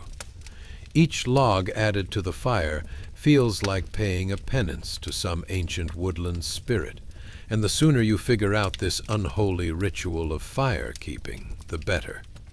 And that's when reality hits. With an exhausting sigh, you realize you'll have to brave the horror of gathering more kindling, facing fierce wilderness monsters in the form of snapping branches and frozen tundras. All the while, your fire's still just barely hanging on, like a drama student trying desperately to sell a line that only gets glares and disbelief. So, as you prepare to embark on this heroic, albeit comic, quest for fire, remember that winter's icy grasp may be unyielding, but so is your spirit. Amidst the struggle, in a homely hut filled with lovable chaos, lie smoldering embers of community, laughter, and maybe just enough warmth to get you through the night, or at least keep the goat from stealing your blankets. So sleep now, dear listener, wrapped in the glow of absurdity and warmth that shines through even the darkest corners of history. Chapter 13. Water, water, everywhere? Hey guys, welcome back to yet another mildly interesting venture into history, where we dig our boots into the icy muck of medieval peasants. Tonight, we're hauling ourselves through winter's chillier moments, and let me tell you, it's about as pleasant as a dentist visit right after Christmas dinner. We'll slice our way through the hilarious struggles of fetching water. You know, that essential liquid that comes with more hassle than filling out your tax forms. Now, before you cozy up with your favorite blanket, or maybe one that belongs to a distant cousin, consider this. What if your whole neighborhood had only one water source that was half frozen at all times? Would you dare to venture out in sub-zero temperatures just to fill a bucket? Or would you rationalize that a day without water might just build character? Which is worse, frostbite or unyielding thirst? And let's not even get started on ice skating your way across slippery paths, a medieval twist on the modern-day slip-and-fall insurance claim. So congratulations, you've just woken up in the winter of 1348. Congratulations indeed. I hope you enjoyed your beauty sleep, because it's going to take everything you've got to shuffle across this frigid landscape. Outside your cozy wattle and daub hut, the world is blanketed in a thick layer of white stuff. Is it snow? Is it frost? Is it that cousin's misplaced laundry? Who knows? But the path from your home to the stream looks like a scene from a horror film. Now, picture this. You're bundled up tighter than a burrito in a cheap diner, hauling a heavy wooden bucket through a sludgy, treacherous path. You can feel the weight of the bucket tugs at your arm, growing heavier with each frigid breath. The ground beneath you is a delicate dance of hard ice and hidden mud, threatening to turn your legs into an ice skating show without the flashy costumes or attractive choreography. Every step forward feels like an audition for America's Next Top Slip and Fall. Is that a patch of ice ahead? Your brain screams, "Yes, slip!" With a cringe, you pivot your body mid-step, hoping to avoid an epic pratfall that would embarrass even the hardiest of medieval fools. Let's be real. If you take a dive, the whole village might gather to watch. Not out of concern, but because, after days of freezing temperatures, it's the most excitement they've seen since last week's goat race. Every conscious thought whispers, "Don't drop the bucket." Because, oh dear listener, if you did, you wouldn't just spill the precious cargo. You'd also lose half a day's worth of sweat equity to fetch another load. Think of the social implications. No one wants to be the talk of the tavern for accidentally providing their family with incredibly dry oatmeal instead of mead. All because they succumbed to your enemies, the ice, and a chronic lack of muscular coordination. As you approach the stream, you see that the icy surface reflects the waning sun like a poorly polished mirror, a charming invitation to slip right in. The water below is half frozen, requiring an axe or your closest friend who's not on the of no use list, which unfortunately feels like everyone right now.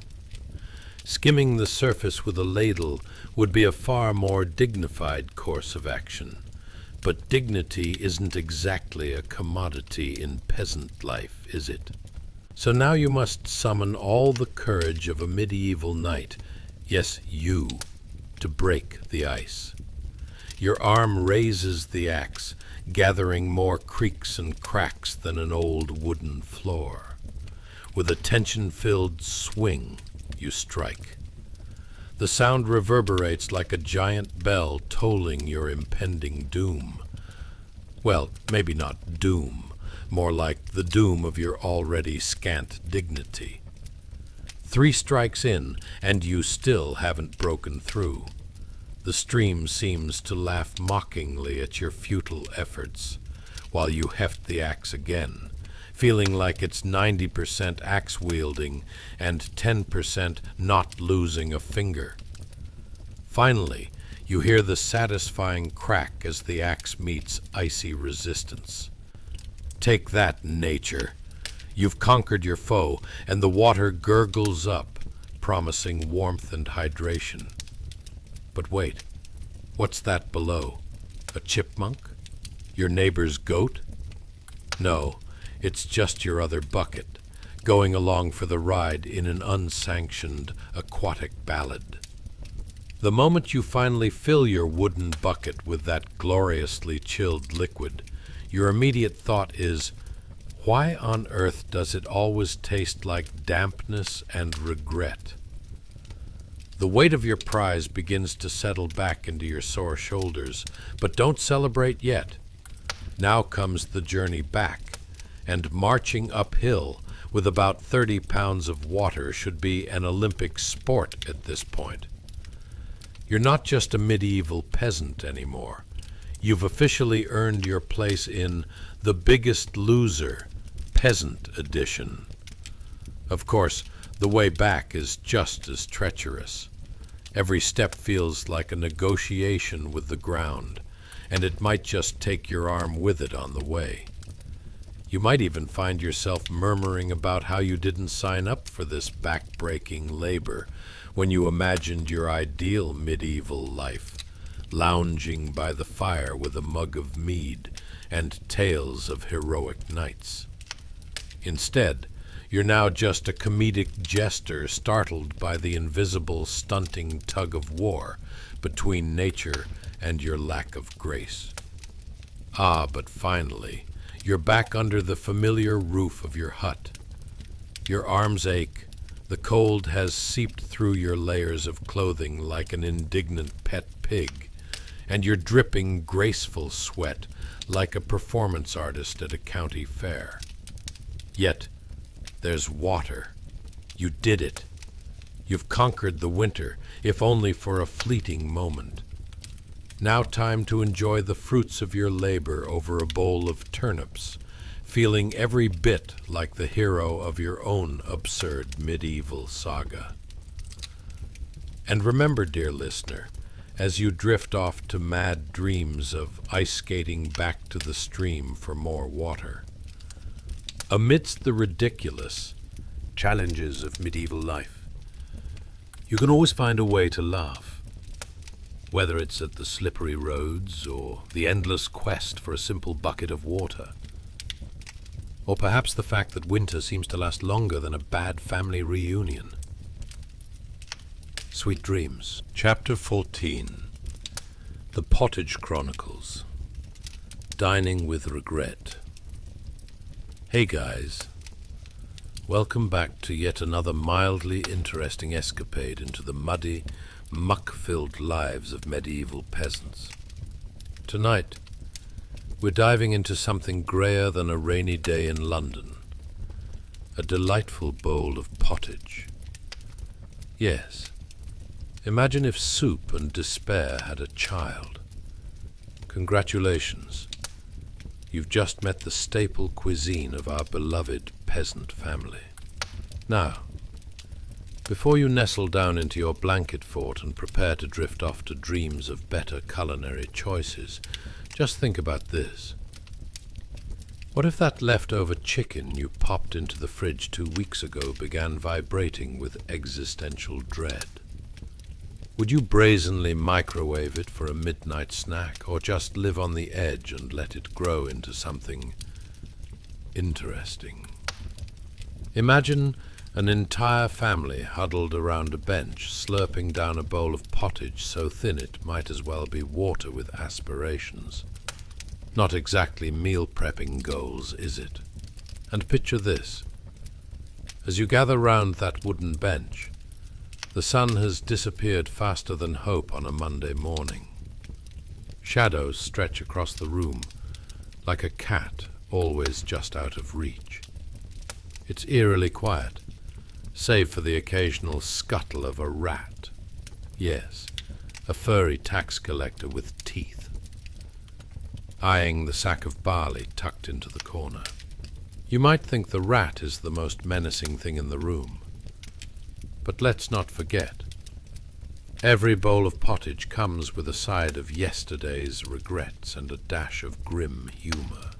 Your family, decked out in clothing that might generously be described as functional, is engaged in an unspoken competition of silence.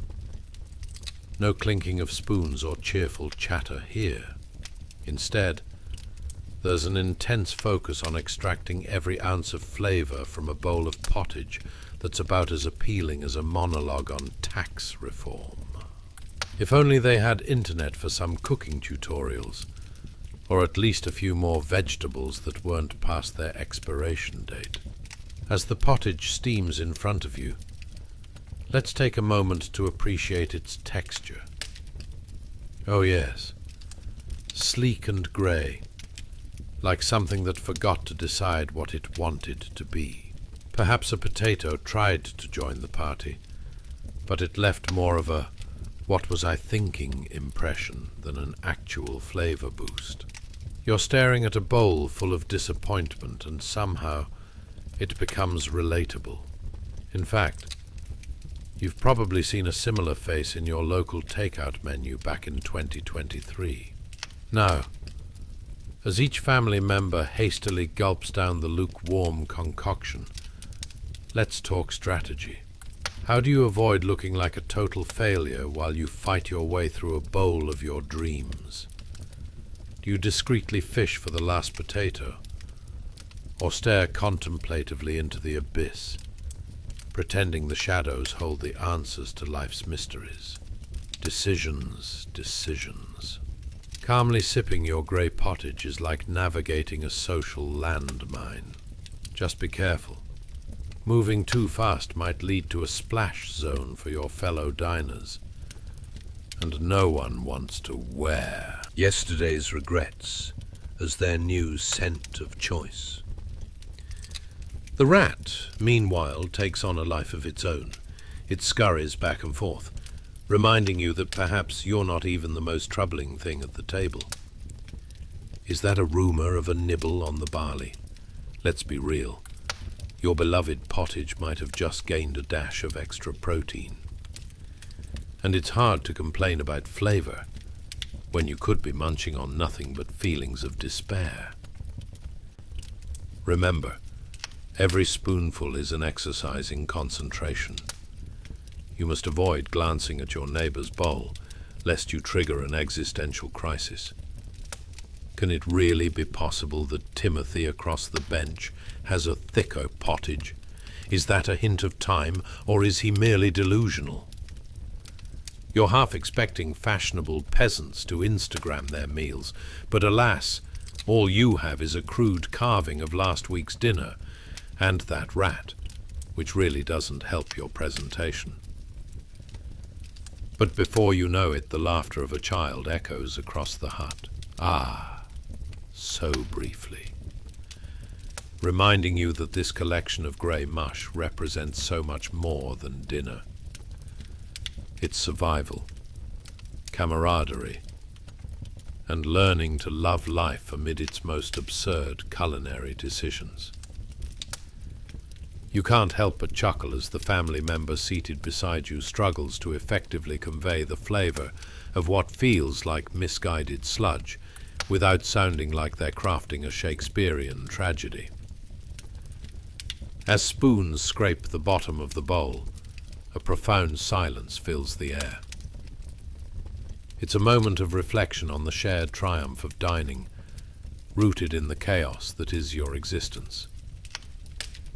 In an age when love is expensive and meals are simple, this bowl of melded despair somehow stitches you together in ways more profound than any five-star meal could provide. Ah, but fear not. As you lean back, stroke your slightly bloated belly, and glance at the remaining pottage, a grand realization hits you. While it may not win any Michelin stars, it's the very taste of life's challenges served in a bowl. So, as the rat makes a slow exit to oversee someone else's unguarded food, you lift your head in triumph. May the next meal bring more potatoes. So there you have it. As you float off to sleep, embrace the absurdity. And remember, even when life hands you a grey bowl of pottage, there's always humour to be found in sharing the misery. Sweet dreams. Chapter 15. Bread and Broken Dreams. The hard truth about medieval baking. Hey guys, tonight we're plunging into something harder than your last old roommate's financial decisions. Medieval bread. Yes, that's right. Prepare yourself for a journey through the crunchy chaos of the late Middle Ages, where the bread was about as reliable as a weather forecast delivered by a pigeon. And just like that pigeon, it often left you feeling a little peckish and wondering what on earth just happened. But before we dig into this crusty tale, could you take a moment to ponder, why is bread often thought of as the staff of life? I mean, if it's more like a rock than a loaf, what kind of life are we talking about? And what's with all these mysterious ingredients? Remember browsing the cereal aisle and trying to decipher the labels? Now imagine scanning the bread basket for what could only be called a select variety of mystery fillers. Is that a grain, or part of the previous century's failed masonry? Let's set the stage, shall we? Picture this. You wake up, the sun valiantly trying to shine through a curtain of grime, which is essentially just another way of saying it's definitely still morning. You shuffle into the kitchen, drawn towards that round of rye bread that has seen better days, much like that college diploma no one ever mentions. As your eyes adjust, you're greeted by a loaf that resembles a weapon more than a meal. It's the kind of bread that could star in its own action movie, The Crust Awakens. You take a deep breath. There it is, the scent of hard labor and slightly burnt triumph. The bread isn't just a nutritional necessity, it's a touchstone of survival. But brace yourself. This bread is less a loaf and more a blunt object, ready to remind you that life in the Middle Ages wasn't meant to be gourmet. Is that ergot fungus you smell? Yes, you read that correctly. The bread might just be a vehicle for a trip down a psychedelic rabbit hole. Congratulations! You've mortgaged your sense of reality with a slice. Now, since you're clearly a peasant with a flair for the absurd and a dash of misplaced optimism, let's break down the situation. As you nervously inspect the round of mealy bread before you, you realize that while it's slightly, read extremely, hard, it also has potential. Perhaps you could use it as a doorstop. Or maybe, if you really wanted to live on the edge, it could serve as the basis for an enthusiastic game of medieval fetch with your neighbor's goat. Bread has always had a hefty role, quite literally and figuratively, in peasant life. It's their currency, their companion, and sometimes their ticket to a mild concussion during a food fight. Seriously, if you're planning on battling the daily despair of a medieval existence, you'll want something that doubles as sustenance and defense. And what's better than bread that feels like it was forged in the fires of an angry dragon? Murphy's Law of Medieval Baking states, if it doesn't feel like a stone, you've clearly missed the mark. But also, if you happen to bite into the bread and accidentally invoke Shakespearean angst, well, just roll with it. If ergot fungus gives you a tiny existential crisis, embrace it. Why not ponder the great mysteries of life, like why the local lords can afford a feast fit for royalty, while you're more worried about whether this loaf is going to break your teeth or your spirit. And as you give that round of rye another scrutinizing glance, a thought creeps in. Did I really deserve this culinary fate? Was I cursed by some distant baker from an ancestral lineage of mediocre muffin makers? You can almost hear them whispering from the shadows of the oven. The bread doesn't slather itself, you know. Now, let's talk about moisture, or the utter lack thereof. The best way to describe the texture of that round loaf is precisely like chewing on a stubborn old boot. And here's the kicker. You had to thank the moisture crisis for that delightful experience. Anyone could tell you that stale bread is a way of life, and that whispered legend of storing bread in a damp cellar to avoid drying out? Forget about it. The only thing damp was your sense of what acceptable bread is. But while you chew and gnash your teeth in defiance of the bread's hard exterior, you secretly plot a way to make it less of a punishment. Perhaps it could be a doorstop, maybe a paperweight, or the infamous medieval frisbee. The possibilities are endless. As you stare at your suspiciously intact loaf, it's a reminder of a grueling existence. Summer days spent sweating in the fields, winter nights spent grappling with frostbite, and all of that interrupted by the mental gymnastics required to address how truly horrific today's bread can be. Not to mention the nagging worries of both love and potatoes, two things that seem equally inexplicably priced and impossible to grasp. So, as you drift off to sleep, let this bread be a lesson that while life might be tough and filled with rugged crust, there's always a silver lining, a rustic charm found in the absurdities of daily medieval life. Remember, sleep tight, and may your dreams be sweeter than the bread you endure. Chapter 16. Cozy Conundrums, the Struggles of Huddling in Medieval Winter. Hey guys, tonight we're venturing into a situation bumpier than your favorite winter cab ride. The sleeping arrangements of medieval peasants. Picture yourself in a haphazardly constructed home where personal space is just a rumor.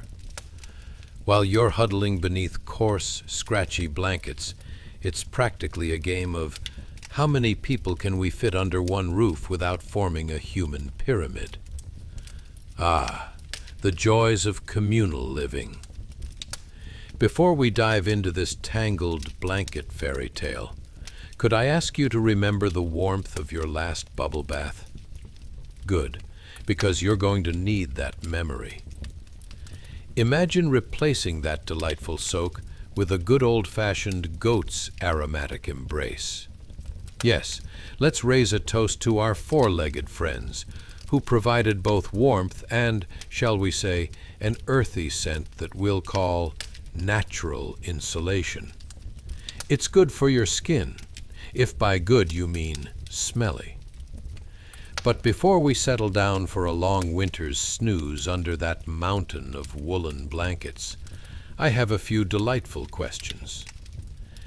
Ever wondered what it would be like to sleep alongside your neighbor's kids, their goats, and the occasional overly enthusiastic hunting falcon? Or how it feels to stake your claim on the straw-covered mattress, only to discover you've unknowingly incurred the wrath of a particularly fussy chicken. Congratulations. You've just awoken in a late medieval peasant's home, circa 1350, where love is as expensive as a first-class ticket to the moon, and winter can practically win a gold medal in most likely to give you frostbite. Now, picture this.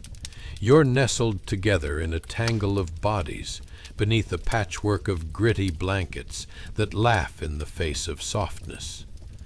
You huddle closer to the goat sprawled near the table, its breathing warm and slightly pungent, like a living space heater that occasionally nudges you to remind you that, yes, it is indeed alive.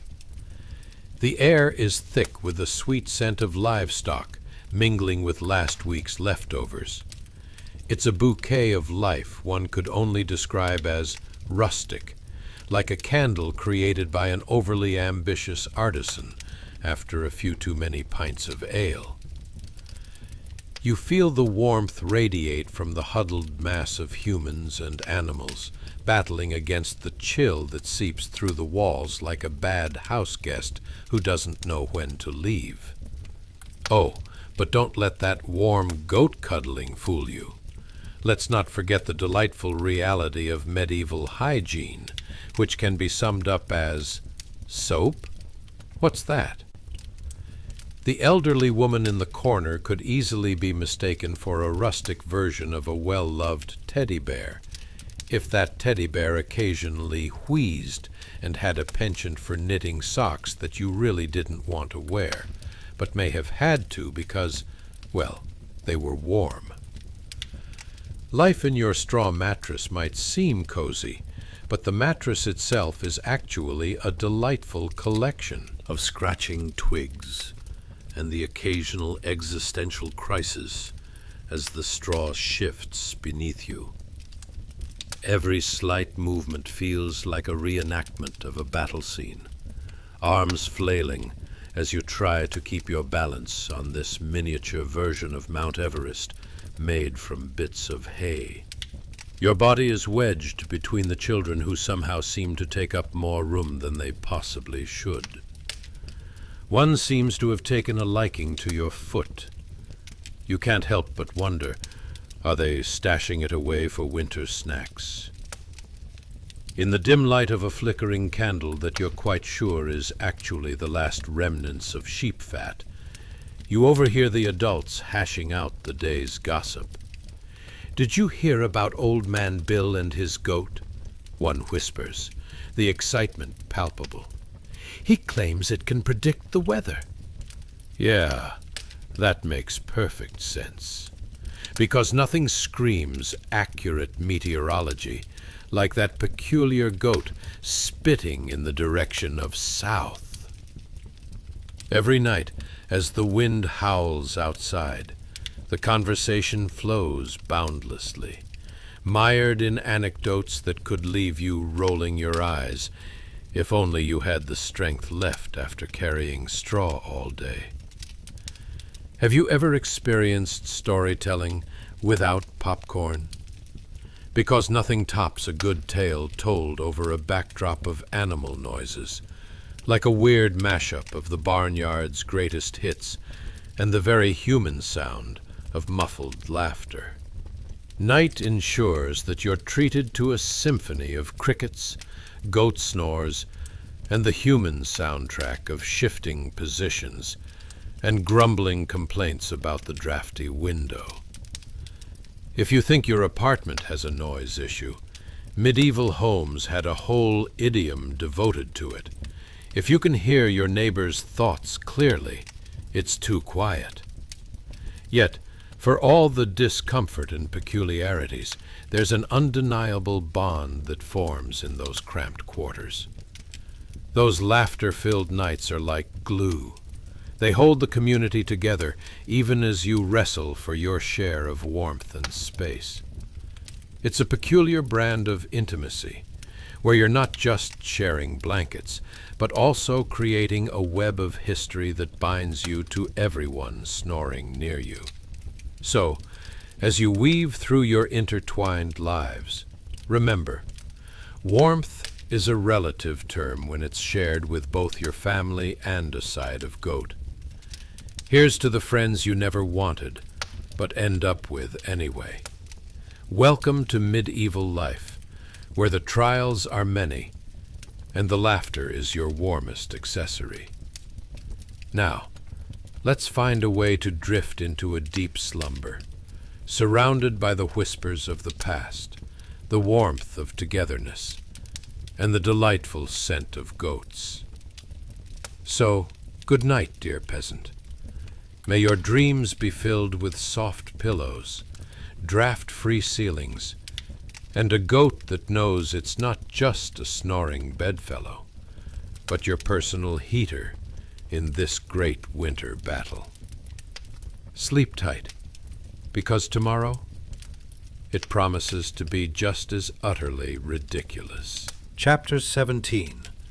The Drip, the Drop, and the Dreadful Cottage. Hey guys, tonight we embark on a journey through a medieval cottage that's just dripping with character. Quite literally. Picture a home more waterlogged than your cousin's old basement after a heavy rainfall. Yes, welcome to the craftsmanship marvel of the Middle Ages, where the roof might be thatched, but it also doubles as a rainwater reservoir. Before we jump into this splash-tastic adventure, let me remind you to buckle up and adjust your expectations. This isn't exactly a five-star hotel, more like a rustic camping experience with extra mud and a distinct lack of Wi-Fi. Feel free to like, subscribe, and drop a comment if you find yourself chuckling or thinking, you know, my apartment is practically a luxury suite compared to this, but only if you actually enjoy it. No pressure. Now, as you light the imaginary candles in your mind, dim the lights, and snuggle into your blankets for comfort, let's ponder some truly medieval conundrums. Have you ever thought about how one might politely share a room with an unpredictable goat? Or wondered if using a chamber pot in the middle of the night is considered a workout? What about negotiating with a ceiling drip just to keep your valuables dry? Congratulations! You've just woken up in a medieval cottage, circa 1350. As you open your eyes, the first thing you notice is the intimate serenade of water droplets, creating a rather persistent rhythm against the wooden floor. Drip, drop, splash. It's a symphony of leaks, a performance even Mozart would struggle to compose. Your home is about as watertight as a garden sieve, and those mismatched buckets strewn across the dirt floor are having a casual game of how many holes can you plug? Spoiler alert, the answer is not enough. You get up and look up at the thatched roof, which jingles a gentle tune as old straw gives way to new leaks, reminding you that no matter what else is happening in your life, the real question remains: how much can your ceiling handle before it turns into a competitive drenching event? As you squint against the dim light, you spot several lovingly arranged pots and buckets, doing their best impression of a bad version of chess. Each drop is a pawn captured, and you can practically hear the buckets grumbling about the eternal rivalry they face against the roof. Still no checkmate in sight, just a series of splashy blunders. In a corner, holding court, is your neighbor, a wiry fellow known affectionately, but somewhat ironically, as Big Bill. Bill's shoulders jiggle from laughter as he watches the buckets. Don't worry, they'll work it out between them. Rules of the game are simple. No one gets to overflow past midnight. You can only shake your head, wondering if the concept of personal space ever crossed the threshold of a medieval home. It seems less one room of snowy delight and more everyone and everything crammed under one exceptionally damp roof. In the midst of all this, the smells. The glorious bouquet wafting around you is a delightful mixture of livestock and slightly soured cabbage, gently reminding you the dinner last night was particularly rustic. You almost think you can taste the garlic and curdled milk in the air. Talk about a four-course meal for the senses. It's like inhaling a medieval pantry, but on a bad laundry day. You realize the dirt floor beneath your feet isn't just ordinary dirt. It's a wonderfully squishy blend of mud that says, "Welcome home." And possibly, "I hope you enjoy your tetanus shot." Just navigating the space requires expertise, almost as complex as a dance routine, only with more shivers as your feet squelch against, yes, grass and mud. An avant-garde version of the medieval version of Dancing with the Stars. Even amidst the conflict of drippy ceilings and muddy floors, there's an unexpected camaraderie among your fellow peasants. Communal toilets and shared meals might seem like the stuff of a sitcom, but in here, such arrangements forge bonds faster than a blacksmith's hammer hits an anvil. Last week, you hear someone saying candidly, the chickens claimed ownership of the north corner, and we simply had to take the south side for ourselves. You chuckle, because this, my friends, is the real estate market of the medieval world. A chaotic but strangely joyous flux of winged and two-legged roommates. As the icy drafts breach the dappled walls and mimic the unnerving chill of a late-night ghost story, you and your neighbors huddle together for warmth. You quickly realize rooftop leaks are temporary, but shared laughter over a rusty wooden trestle table that has seen better centuries will indeed last until dawn. And therein lies the magic of this leaky cottage. Despite the weather-related shenanigans, the waddle of the goats, and the unpleasant crawl of mud between your toes, it becomes undeniably cozy, an abiding warmth created from chaos and camaraderie. So cozy up, dear peasant. Laugh like that drippy roof doesn't exist. May the quiet whispers of history bring you sweet slumber, mixed with a sprinkle of absurdity. And as you dream, you might just hear those buckets plotting their next move. Sleep tight, and remember, tomorrow brings its own cascade of medieval shenanigans. Until then, may your dreams be filled with warmth, laughter, and an utterly organized plan for those buckets upstairs. Chapter 18. Paying your dues in grain and size. Hey guys, tonight we dive into a topic colder than a nobility's handshake with a peasant. The delightful process of paying taxes in the form of grain. Imagine a scene far less entertaining than an evening show, but infinitely more crucial than your next Netflix binge.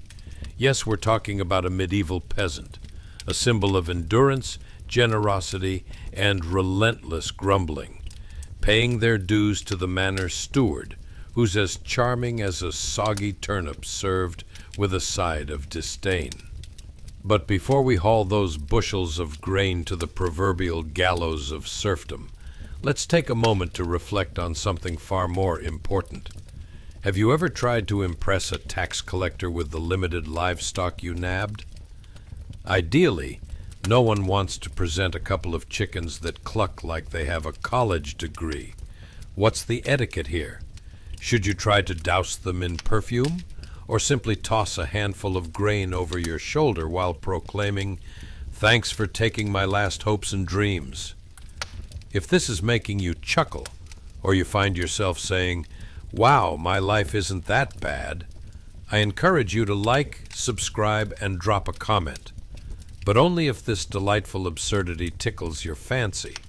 Tonight, lower those lights, indulge in a cool breeze from a fan, and sink into a cozy blanket of comfort. Now let's imagine you're a medieval peasant. What's it like to stand before a lord's steward, your heart racing faster than a rooster spotting a wolf? Do you weigh your options? Should you exchange your meager bounty for a few compliments? Or is there a noble art to negotiating your way to the dinner table rather than the hay pile? Perhaps you ponder the age-old question, is being a peasant a life choice or a life sentence? Congratulations, you've just woken up in 1385, a year seemingly dedicated to grain counting and soul-crushing realizations. So as you approach the manor house, let the crisp air fill your lungs while your shoes on the cobblestones groan with every step. The grand granary looms like a morose giant, full to the brim with your labor, your sweat, and your intangible dreams. The steward stands guard like a sullen statue, including a frown heavier than your sack of grain packed with disappointment. As you draw closer, you can hear the echoing sounds of your heartbeat mingling with the steward's impatient pen scratching against parchment. Each scratch like a knife in your chest. This is what it sounds like when dreams are brutally recorded in the ledger of poverty. The steward, a figure of authority swooping down like a hawk eyeing the last piece of bread at a feast, nods at you dismissively. 10% of your harvest, man, he proclaims like a rooster crowing at dawn, assuming you have the luxury of understanding such commands. You hand over your grain, each bushel representing hope as it tumbles from your hands, like the good fortune of a jester missing his cue. How is it that this steward, who likely knows less about farming than your neighbor's pig, gets to dictate your fate? "Is this all you have?" he asks, eyebrows raised as if he's just discovered his pet rock has won the lottery. You want to scream. Do you see a different field nearby? I'm not packing a magic bean here. And then, the audacity. He tallies it all, checking boxes with a zeal that would make an accountant weep with jealousy. The sharp scratching of the quill on parchment is like a painfully slow drum roll leading to an inevitable punchline. You're left with just enough for, what, a few freezing winter nights? It's less than inspiring, more like adding fates to the pot at dinner, while everyone waits expectantly for a solution that won't come. Now, while you stand there, ink-stained hands trembling, the weight of your seasonal labor and your questionable luck weighs down your psyche. What is one to do with the remaining grains? Bake them? Exchange them for a slice of bread the size of a noble's thumb? Or why not consult the local mystic about your crop failures? Hey, if they can't predict the weather, at least they might tell you a funny story. Naturally, you don't dare to hope for anything more than scraping by. With winter looming ominously at the edges, nipping at your sanity like a demanding goat, every grain feels like the last dwindling flicker of daylight before darkness descends. You dream of a day filled with warm bread and cozy hearths, but could easily settle for an extra blanket, or, even better, a remote family reunion with less awkwardness. As the steward finally rips his attention away from you, with all the haste of someone deciding whether to pluck his gray hairs, the grave reality settles deep within your gut.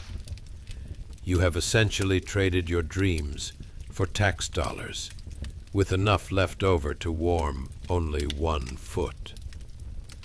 Even as the chips fall unfavorably, laughter threads through the night. The fact that you're sharing the oppressive weight of taxation with your fellow peasants creates a bond stronger than barley beer. If you're all struggling under the same weight, at least you can find solace in shared grumbling. Chances are, you'll gather later to swap despairing tales about grain, resulting in raucous laughter, despite the chill in your bones and the frost gnawing through the walls. So there you stand, contemplating your grain loss and packing up your minimal provisions. You leave the steward behind, secure in your camaraderie of struggle. After all, misery loves company, and what's more enriching than a shared burden and a hearty helping of humor? Sleep tight, dear peasant. Remember, dreaming of grain-filled futures is not just recommended. It's a necessity for survival in this joyful nightmare of medieval existence. May your dreams be filled with abundance, laughter, and gentle reminders of how utterly ridiculous taxes can be. Chapter 19, Scavenging in Shadows. Hey guys, tonight we venture into a frosty ballet more dangerous than your last attempt to assemble IKEA furniture without the instructions. A peasant's search for kindling in the dead of winter. Picture this: a brave soul tiptoeing the fringe of a spooky, snow-dusted forest, where shadows creep about like your in-laws at a family gathering, just waiting to pounce. And don't even get me started on the wolves. They're basically the original night stalkers, searching for a midnight snack. Now, before we dive into the frigid depths of this extraordinary escapade, I encourage you to like, subscribe, and drop a comment. Only if you truly enjoy the chills and spills of medieval life, of course. If not, feel free to just snuggle deeper under that blanket. So settle in, dim the lights, put on a fan, and get cozy. Let your imagination whisk you away to those darker times. Have you ever wondered what it's like to forage for sticks while hoping the trees don't send wolves as your welcoming committee? Or considered how challenging it might be to zoom home with your haul while navigating the hostile terrain of, will this tree try to eat me? Congratulations. You've just woken up in the winter of 1385. The air's as sharp as the edge of your bread knife, and danger lurks around every corner, even in the innocent guise of gathering kindling for a simple fire. As you set foot on this snow-laden path, one thing is abundantly clear. You've left your comfy bed behind for a chilling rendezvous with nature. The flakes crunch beneath your feet, sounding like popcorn in a settings discussion meeting, and your breath rises in puffs as if your very soul is begging for warmth. With your heart racing, much like a rabbit sensing an approaching predator, you clutch a meager bundle of twigs and branches close to your chest, practically humming a nervous tune for morale. But let's take a moment to appreciate your scavenged bounty. These bits of wood are your saving grace against hypothermia and, dare I say it, the fury of a cranky wife asking if you really thought wandering into a wolf-infested forest was a smart idea. Let's be real here. In the contest of whose idea was this, you're not winning any gold stars. You couldn't have picked a more thrilling evening to embark on this little escapade. The wind whistles a chilly tune, almost as if to taunt you while trailing your every step. Does the forest not know? You're not here to entertain its ghostly inhabitants. That's right. Trees stretch above you like old men discussing the good old days, while the murmurs from the shadows make you question every life choice that led you into their realm. You can practically hear them whisper, "Welcome to the danger zone." The trees offer no comfort, swaying menacingly like that one uncle who always drinks too much at family reunions. Are we getting mashed potatoes? Or are you going to Stare at the wall all night, they seem to ask. Not that you have time to ponder their tree logic. Those wolves have been howling far too close for comfort, and they certainly aren't playing charades. No, Their stomachs are likely rumbling louder than the local town crier. Will it be you making a quick exit in the long face-off between predator and slowly fumbling for kindling peasant? Imagine the scenario. As the wolves rally their pack for a midnight feast, you'd be the headliner of the show. Peasant versus canines. Who will survive? Spoiler alert, it's never a happy ending. But what do you expect while tiptoeing around armed with nothing but hope and frazzled nerves? You shift your gaze back to the ground, searching for a well-placed branch. A collection of ugly knots, twists, and twigs starts to resemble a medieval Monopoly board more than anything remotely useful. Ever tried making a fire with sticks this unfortunate? It's like trying to knit with spaghetti. Yet here you are, preparing for battle with the wilderness in a warped twist of fate. You rummage through the underbrush, trying to grab anything remotely fire-worthy, while keeping one eye peeled for those lurking in the shadows. You remember stories of those unlucky souls who didn't make it back from their woodland adventures. If only they had your comedic timing to share tales of survival, like how not to be a snack for wolves. Luck, fate, or maybe divine intervention seems on your side, at least for now. You've managed to gather a bundle of sticks almost resembling a bouquet made entirely of disappointment. And as you rise to make your escape, you suddenly find yourself face to face with the gleaming eyes of a wolf peering from behind a cluster of nearby trees. Talk about an unexpected turn of events. Much like a plot twist in a poorly written play, it stands there, analyzing your awkwardness like the panel of judges on a reality cooking show. You freeze, and for a moment, time slows as you desperately consider, what's on the menu tonight? You clutch your bundle like a nervous child clings to their favorite toy, and then you do the only thing you can think of. Slowly back away, pretending you're just a very tall, awkward tree. As you retreat, the wolf loses interest and slinks away, presumably off to find something, anything, more substantial to munch upon than your scrawny self. You breathe a sigh of relief, a rush of adrenaline mixing with every bone in your body. For now you're safe, but your luck is as unstable as peasant-farmed grain. So you shove that slightly more optimistic future into the muddy depths of your mind, and shuffle back towards the home that seems now even more welcoming than before. You pray the frost doesn't turn your toes into tiny popsicles. The reward of a flame kindled with the best kind of scrap wood should nearly balance the scales.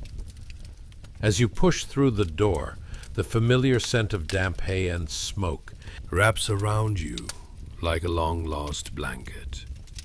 Well, there you have it. A little adventure that's just as absurd and unpredictable as life itself in these medieval times. Now, as you snuggle up by the fire, just remember, all's well that ends not in the belly of a wolf. Sleep tight, dear scavenger. May your dreams be filled with cozy fires, flattering ranks of warm bread, and sweet escapes from hungry critters lurking about. Chapter 20. Nettle Tea and Nightly Dread. Hey guys, tonight we find ourselves in a medical situation chillier than your last family reunion. A peasant suffering from a fever in the dead of a medieval winter. Picture this. A simple straw-stuffed bed is home to a peasant tossing and turning, their breath rattling like a wind chime caught in a nor'easter. Except this wind chime is covered in mud, dread, and, surprise, bitter nettles. Now, before we address the obvious, how do I avoid this scenario? Please, take a moment to like, subscribe, and add a comment. But only if you're brave enough to fathom the depths of medieval miseries such as rheumatic fevers, questionable herbal remedies, and family squabbles over who forgot to restock the nettle. So, dim the lights, wrap yourself in a warm blanket, and if you happen to have any herbal concoctions lying around, like that questionable bottle of kombucha in the back of your fridge, maybe give it a sip. You'll need to draw the most ridiculous comparisons to the life of our feeble friend lying in bed. Ever wondered what it's like to endure a fever without Netflix and chamomile tea? Or maybe you've pondered how much a medieval peasant would love a nice, reliable air conditioner. Spoiler alert, they would be head over heels for central heating. Congratulations! You've just woken up in 1385, a year so chaotic that even the calendars were sweating.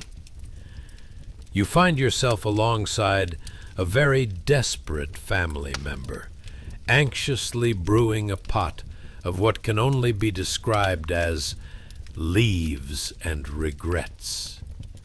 The smell wafts through the tiny, chilly one-room house, a combination of earthiness and, let's hope this isn't toxic.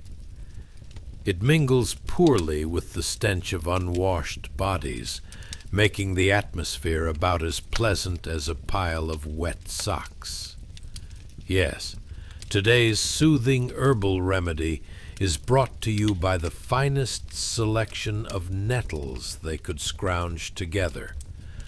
A veritable bouquet of bitterness, flushed with dreams of health. You glance over at the patient, a gaunt figure wrapped in tattered furs that look like they might have once belonged to a raccoon who had seen better days. Their eyes, glassy, as if they'd seen a few too many rough mornings after second helpings of gruel, flicker toward you in a moment of clarity, or perhaps confusion. And just as the family member leans in with the steaming pot, you find yourself pondering, who wants to drink a concoction that sounds suspiciously like what you might find at the bottom of a compost heap? Drink up, dear, the family member insists, their voice hovering somewhere between hopeful and desperate. This will cure you, which is a lovely sentiment, though you can't help but question the logic. Wouldn't it be more effective to just yell, abracadabra, while tossing a handful of flowers in their direction? Ah, but let's take a step back from the herbal horror show and consider the broader context here. Medieval. Medical practices could best be summed up as trials and errors, the game show. If your fever doesn't break, there's a good chance you'll find yourself sending a prayer not to the lovely saint of health, but rather to the protector of accidental potion disasters. That's right. No guarantees here, folks. The family member stirs the pot, their eyes darting nervously back to the bed, as if calculating just how low they can set their hopes. Did they just hear a wolf howling outside? And what about that neighbor with the wandering goats? Are those goat noises? Or is the reaper packing up to pay a visit? The tension is palpable, like a tightrope walker wobbling above a pit of hungry piranhas. Moments like these make you wonder, what led you to this inconvenient bed of straw? This could be a groundbreaking moment in your local Peasants Who Herded Their Way into Illness support group. Yes, I came down with a fever and my family fixed me up with, drum roll please, nettles. We'll definitely need an entire room for our next meeting. But the family member isn't discouraged, bless their heart. They splash a bit of that pot-pourri into a wooden cup, hand it over, and with a smile that says, it's either this or death by uninvited wild boar, they say, drink it all, and you'll be buzzing with health. With frigid fingers wrapped around the rough-hewn cup, you take a cautious sip of the steaming brew. As the sun begins to set outside, that bitterness washes down your throat like bad news delivered by an overly optimistic mailman. The taste is nothing short of punishment, a bitter reminder that even in the bleakest of circumstances, peasants are nothing if not resourceful. You could call it the medieval equivalent of keeping it real, or survival of the least picky eater. As your overwrought palate shuts down in protest, your mind wanders to the lives of the noble folk. If only they could witness this moment. Maybe they'd sip on something much sweeter, like a nice spiced mead, while you're here defending your right to exist against nettle tea, wishing you could teleport to their extravagant banquets filled with roasted swan and pie made from the dreams of scheming poets. You try not to grimace too much as you swallow down that earthy taste. The fever may rage on, and the night may creep forward, but fear not, because if nettles can pull a miracle, you might just shortcut your way to health by sheer force of will, or at least save your family member from an impending nervous breakdown. And there it is, dear listener, one more absurd slice of life, born from a world where nettles double as medicine, and hope comes with a side of awkward laughter. So now, as you drift off, may your dreams be filled with the delightful aroma of lavender and not nettles.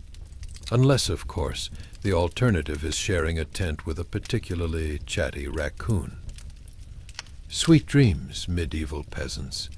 May your nights be filled with laughter and the whispers of medicinal herbs, none of which come with a side of trauma. Chapter 21. Bloodletting, Bandages, and Bad Ideas. Hey guys, tonight we find ourselves in a medical situation more awkward than an ill-timed family selfie. A peasant suffering from more than just a bad case of the winter blues. Imagine this. It's the late Middle Ages, and you're about to witness a barber surgeon, sporting the aroma of questionable hygiene, gearing up for a surgical spectacle that would send even the bravest modern-day ER doctor running for the hills. Before we wander into the grimy chamber of medical mayhem, let's take a moment. If you enjoy laughing at the absurdity of history, while occasionally holding your breath in disbelief, like when you see your neighbor trying to park a car, you might want to like, subscribe, and comment, but only if you're genuinely fascinated by the notion that our ancestors thought bloodletting was a cure-all, and that somehow their barber might just moonlight as a surgeon. So, dim those lights, summon your inner historian, and let's ask ourselves, what on earth could genuinely apply to a medieval surgery? Ever found yourself wishing for a doctor with a clean set of tools and a reassuring smile? What about that fleeting thought, surely they couldn't be that bad at their jobs? Spoiler alert, yes they could. Congratulations, you've just woken up in 1385. A year so spirited that people actually had to make choices about things like to bleed or not to bleed. Picture this. You are lying in a rickety chair, clutching a wooden stick tightly, your heart racing from the knowledge that your leg has developed some form of swollen warfare that demands immediate attention. Let's set the scene, shall we? The air is thick with tension and the unmistakable scent of unwashed instruments, reminiscent of a compost heap meeting a wet dog, and both deciding to have a good time. You take a glance at the barber surgeon. He's cheerful, in a way that feels just shy of unsettling. A mix of, "Hey there, buddy," and the overwhelming feeling that he might be storing a few discarded medieval pizza slices in that bag of tools. "Ah, a case of the humors," he exclaims, his excitement bubbling over as he meticulously rummages through his sack. You ponder. Humors? Is that some kind of comedy act, or am I about to star in my own horror film? He mutters something about balancing blood, phlegm, and the leftover lunch options to align the body's spirits. You shudder at the thought. Spirits it is. And I'm not talking about the Ghostbusters. Now, let's talk about the tools of his trade. These aren't your sleek, sterilized medical instruments. No, sir. Picture a dull knife mixed with a duller intellect. It's like if IKEA made a surgical kit, awkwardly assembled, and definitely one IKEA instruction manual short of success. The blade gleams faintly, possibly from dirt being its primary seasoning for the last decade. Instead of modern anesthetics, here you are, Wedged between the hopes of surviving and the grim realities of whatever this barber surgeon has in mind.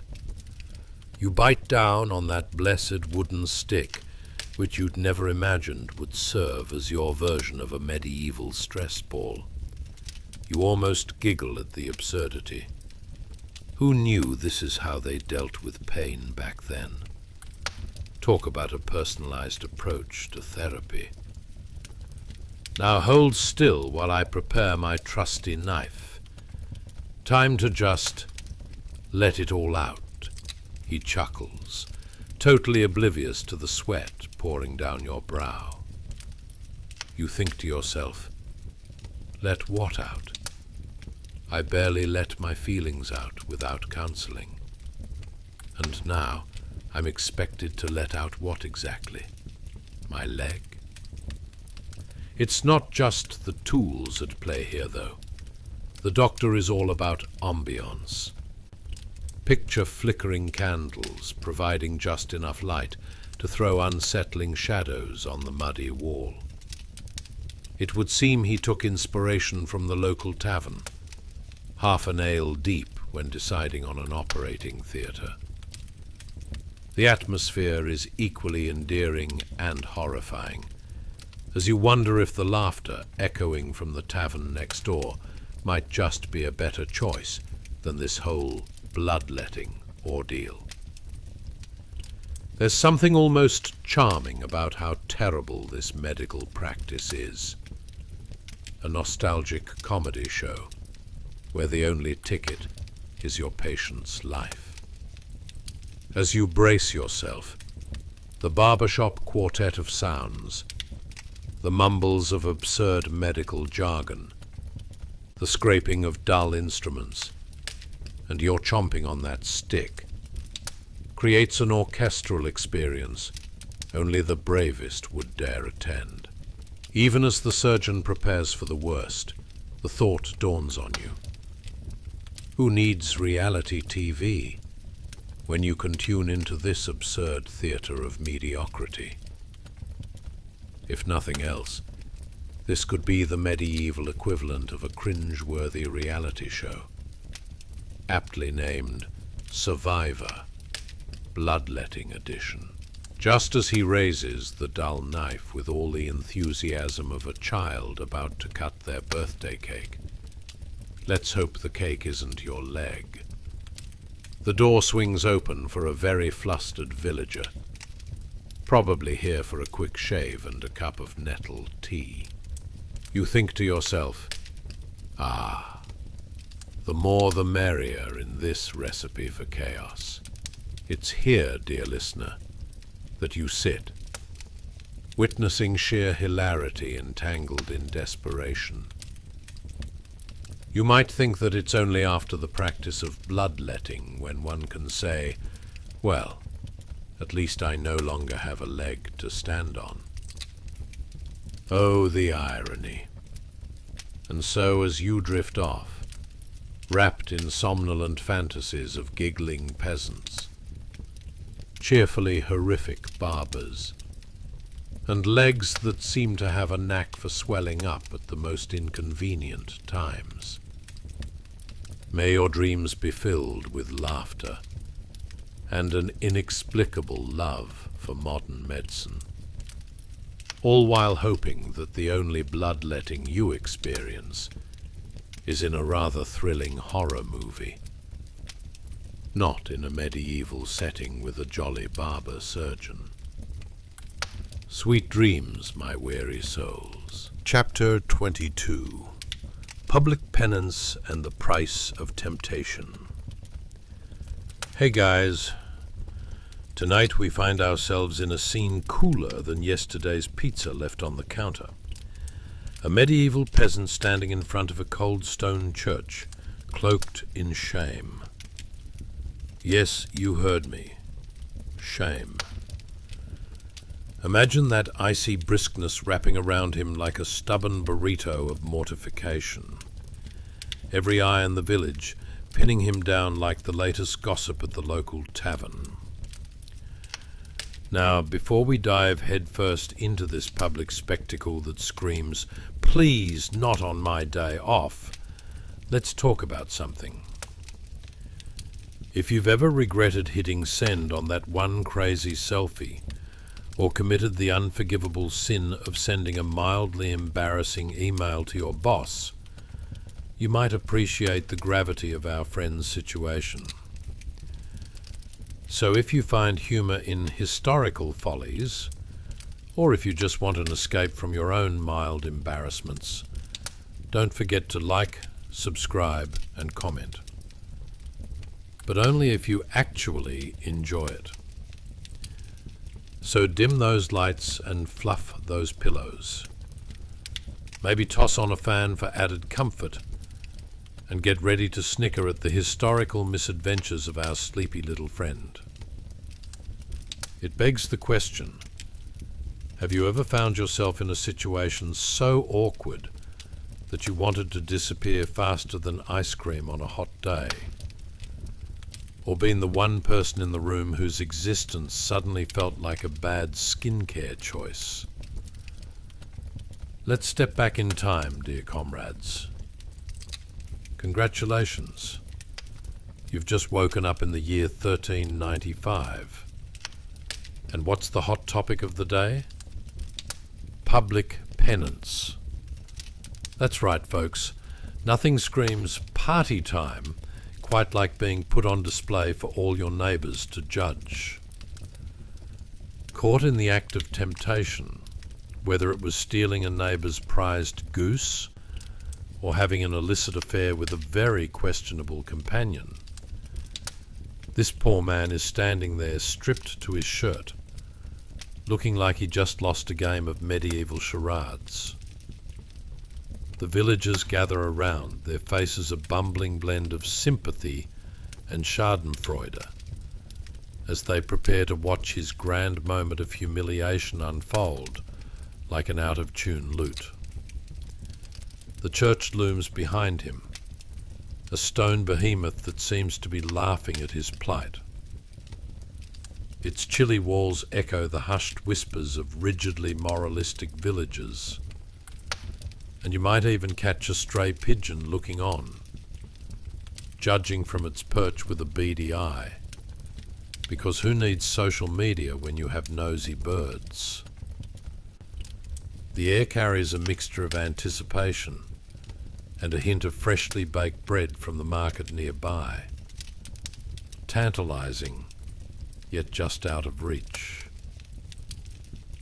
As scents of yeast mingle with the thick, judgmental atmosphere, you realize even the bread seems to whisper sweet nothings.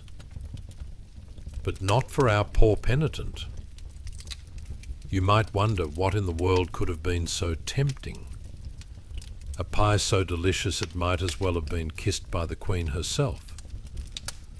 Or perhaps a few stolen glances from Lady Callista, who's rumoured to have once been a minstrel. Whatever the offence, village is ready to rubberneck.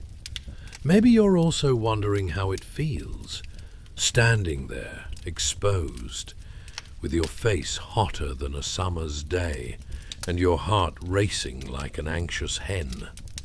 And the part that really makes it sing? The punishment isn't merely a harsh glare or a scolding from the village elder. Oh no, this is medieval entertainment at its finest, a chance for the crowd to voice their disapproval, making this whole tragic comedy unfold like a play, the sort you might witness among the world's worst improv groups. Everything about this moment is gloriously awkward. The local baker glances at his wife, probably thinking, "At least he's not me today," while the farmer shakes his head, his mind calculating just how many more days of labour it will take him to afford that trip to the tavern to wash away his own woes. There's always an entertained audience in medieval times, particularly when it comes to matters of love and law.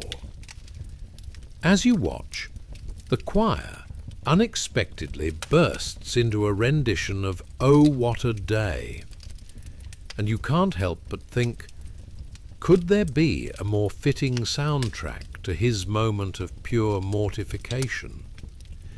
It's like having a backup band for your bad hair day. You can't help but chuckle at the absurdity of it all. Amidst your laughter, you ponder how this poor soul will eventually craft a story out of this embarrassment, much like you would great tales over brunch with friends, embellishing the facts just enough to gain sympathy, or at the very least, free drinks. Ah, yes, 'twas a goose, indeed, a rare bird of temptation, he'll say, and everyone will nod fervently as he veers away from the harsh reality of his misstep. As you imagine this man finally finding some solace, possibly in the bottom of a wine cup after a long, long day of being publicly shamed, you find yourself giggling softly at history's unpredictable wit. Because who doesn't love a little embarrassing penance to make one feel better about one's own life choices? And as the villagers depart, still chuckling and gossiping, you're left with the surreal image of this shame-stricken figure standing in solitary pain. But also the knowledge that just a week from now, his sins will be tomorrow's light-hearted tavern tales. It's a vicious cycle, but one that brings laughter, camaraderie, and a sense of community, even if that community's primary activity involves watching each other's failures on display. So, dear dreamers, may your sleep be filled with the absurdity of existence and the comfort of knowing that even the most cringeworthy moments can serve as a catalyst for laughter. As we drift off, remember, the next time you feel shame's icy grip, just remember the medieval peasant, stripped down, standing tall, or at least trying to, and the ever-watchful eyes of the villagers at your back.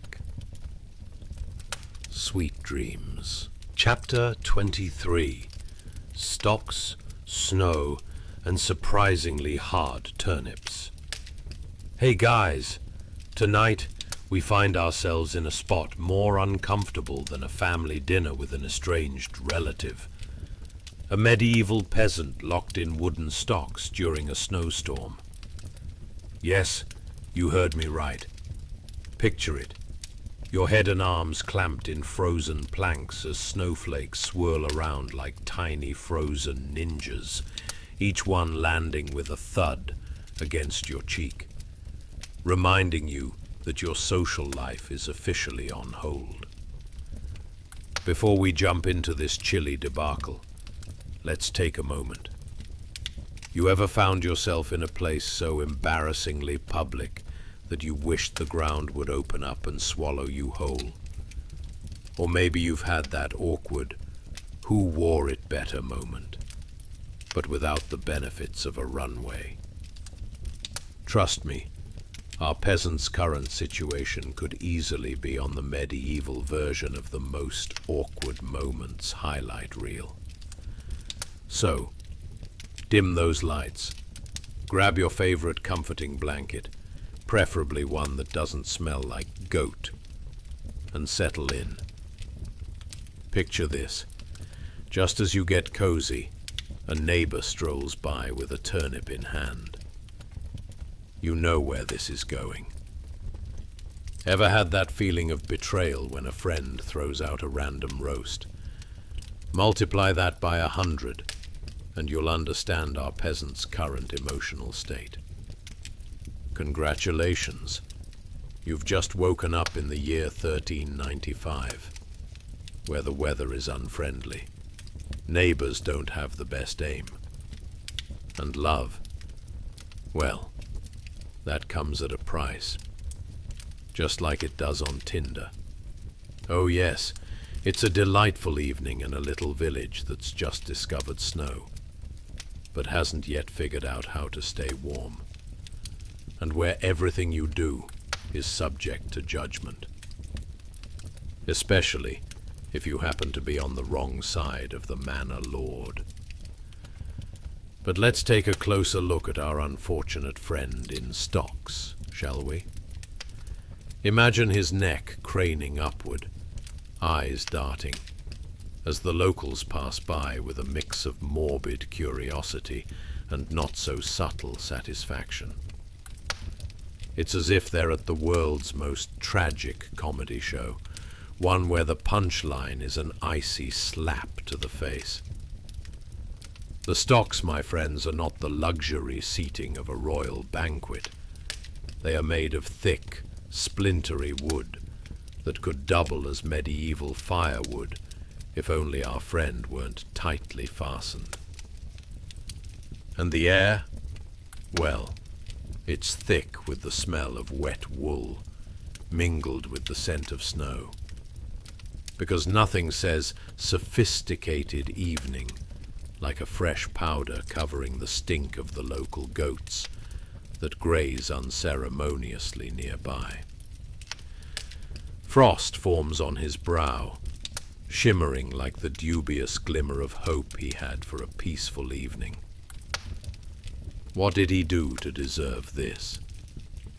Did he accidentally insult Count Bertram's prized cabbage? Did he dare to suggest that turnips are actually subpar vegetables?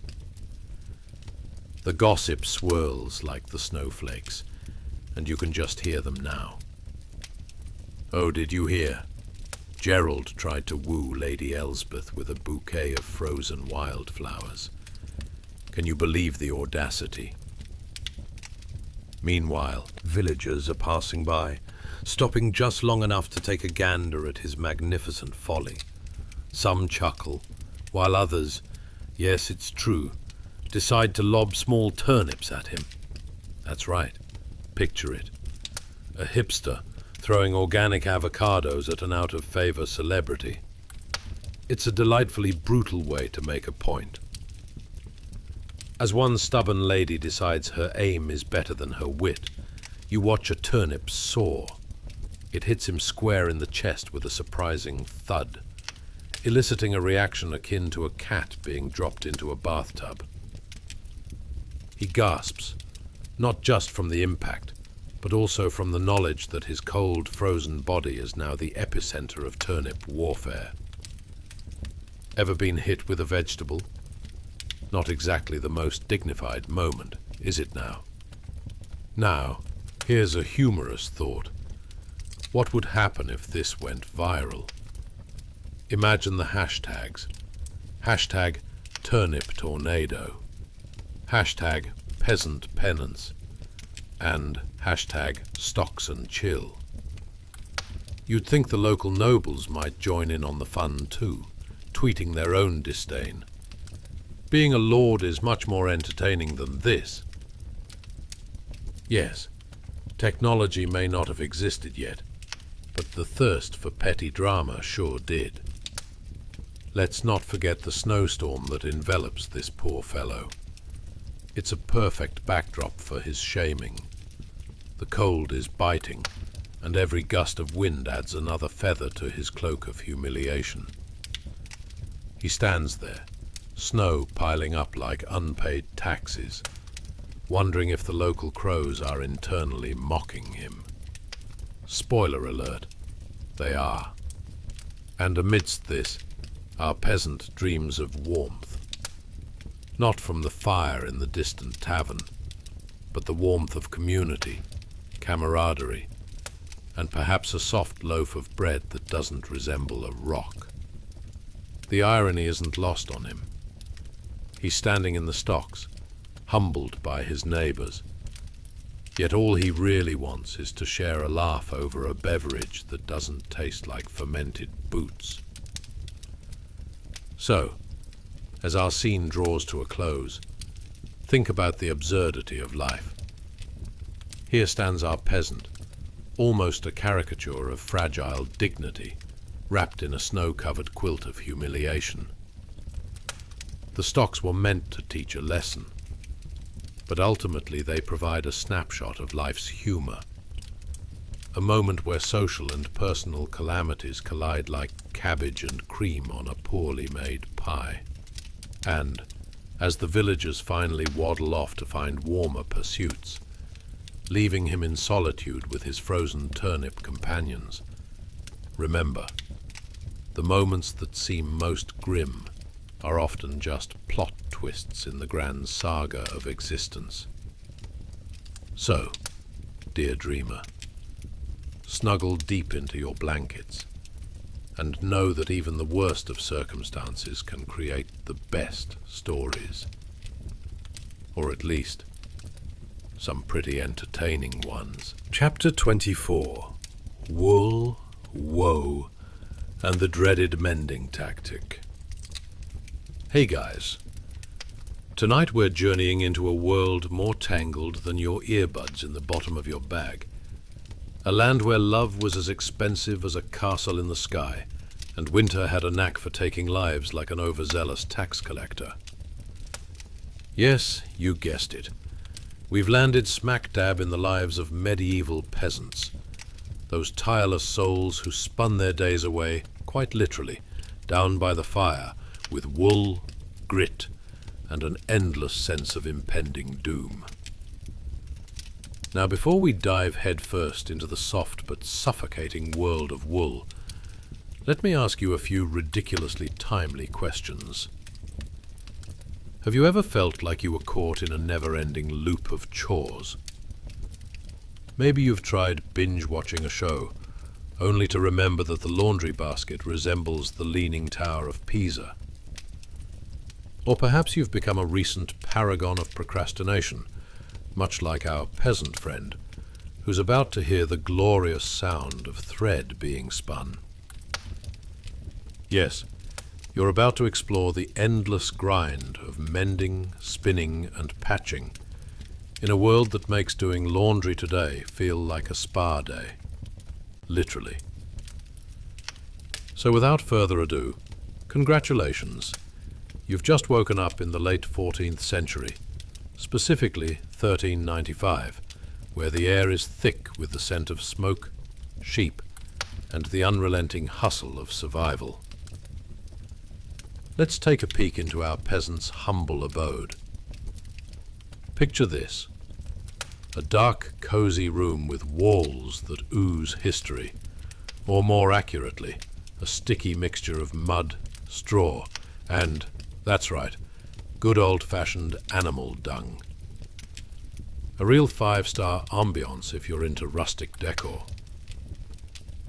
In the corner of this dimly lit room is your trusty spinning wheel, the true MVP of your evening. You sit there, warming your hands by the fire while trying not to let your wool accidentally catch fire. The wheel turns serenely, whispering sweet nothings as you crank it in an endless cycle, much like your thoughts about tomorrow's to-do list, which, let's be honest, probably includes saving the village from potato blight. You have to wonder, how many times have you heard someone complain about their workload at the office? "Oh, I have so many emails to respond to," they wail, clutching their coffee like a life preserver. Little do they know that this medieval peasant is juggling an entirely different task list. Spinning wool, mending tunics, and possibly responding to the neighbor's goat drama. Forget emails. You're in charge of fabricating your own woolen wear. As you work your way through the never-ending skeins of wool, you can't help but appreciate the wonders of your spinning wheel. It's like the ancient cousin of today's sewing machines, except instead of a USB connection, you've got the power of sheer elbow grease and maybe a few choice curses under your breath, all while trying to avoid being trampled by the family livestock. Every twist of the wheel comes with its own rhythm, almost soothing melody of labor that reminds you that survival is no walk in the park, which is just as well, because you've probably got a sheep on your lap at this point. Yes, the wool is not just a fabric. It's a labor of love, sacrifice, and perhaps a touch of insanity. Sound familiar? Try making it through a winter without running out of things to heat with. And let's talk about mending. Each stitch is a cycle of hope and despair, where you try desperately to repurpose an old tunic into something remotely wearable, while simultaneously wondering if recent patches could qualify as a fashion statement. Perhaps a new trend, dubbed patchwork chic. Spoiler alert, it's evidently not making the debut it deserves. Every time you think you're done, you turn it inside out and realize it's not a tunic. It's a woolen patchwork quilt of your dreams, dashed against the rocks of frugality. Who knew you'd be a fashion designer fighting the tide of wear and tear? It's like DIY gone wrong, except you have no YouTube tutorials to lean on, just sheer luck and boosting your sewing skills with a sprinkle of regret. There's also the running thought that begins to plague you. Did you just use the Sunday roast grease for your mending thread? You might be trading nutrient-rich oils for fibrous strands in a battle of resourcefulness versus what weighs less on your conscience. Romantic, right? Well, only if you consider the side of sheep that went into creating your latest artisanal mend. As the fire crackles, and you can hear the faint sound of your family's laughter, you take a moment to ponder the absurdity of your situation. Yarn balls tumbling across the floor like ancient tumbleweeds in a windstorm. Your children crawling over them, and if you're lucky, one of them hasn't mistaken the growing pile for its new favorite toy. Who knew being a medieval peasant came with so many marketing opportunities? Think Woolly Wonders, a medieval peasant's guide to fashion, featuring bits of thread, small patches of various fabrics, and possibly an angry goat in the background for flair. By the time night falls, the work is endless, but so is the camaraderie. You may spend your days knee-deep in single-threaded chaos, but you know you wouldn't trade your band of wool-spinning warriors for a life of luxury. The laughter, even when it sounds like a chorus of goats, gives you warmth thicker than the wool you're spinning. As you stir the fire, contemplating both the future and the sheets you need to weave, remember, life's absurdity has found its way into every thread. And aren't we all just clinging to our own spinning wheels, trying to patch our thoughts and lives in a world that doesn't stop needing mending, even in the dead of winter? So, let's tuck this delightful evening into the woolen tapestry of your imagination and find solace in the spark of absurdity we call life. Next time you find yourself facing a never-ending chore, just think of our peasant hero spinning yarn instead. Something warm should come of it, if only to grin and bear the chill of life. Chapter 25. The Unseasonable Joy of Spring. Hey guys, tonight we drift into a season that's slower to arrive than your friend who always says, "I'm just 5 minutes away." Yes, we're talking about that reluctant springtime in the late Middle Ages, the kind that stumbles in like a hungover bear emerging from hibernation. Here the air is damp and cool, promising growth, but often delivering only disappointment, like a surprise visit from the in-laws when your house is a mess. Before we dive in, take a moment. Dim the lights, nuzzle into your blankets, and perhaps put on a fan if you've got one, because let's be honest, nothing says medieval peasant life like a refreshing breeze when you're swaddled in layers of wool, smelling faintly of sheep and yesterday's dinner. Now, imagine for a moment that you're tasked with growing food in a field after enduring a winter that took more than your favorite tunic. It claimed your hopes, your patience, and possibly your last turnip. Have you ever stared into your fridge and thought, is that yogurt even still safe to eat? Compare that with our peasant friend, who may just be sizing up a sprout with the same apprehension you'd reserve for your tech-savvy uncle's home brewing experiment. Ever pondered how to tell the difference between a weed and what you desperately hope is a vegetable? Or better yet, how many times have you found yourself in a loving relationship only to realize that love is about as affordable as a crown made of diamonds? Welcome to life in 1395, where love doesn't just cost you your heart, it makes you wonder if you should have read the fine print more carefully. Congratulations. You've just woken up in this giddy yet grit-heavy world of the late 14th century. Picture this. You're standing in a field, shivering slightly under layers of wool, and looking at the first few timid green shoots peeking through the still cold earth.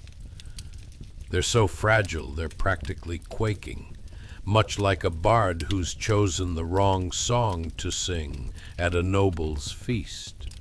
Let's get into this scene.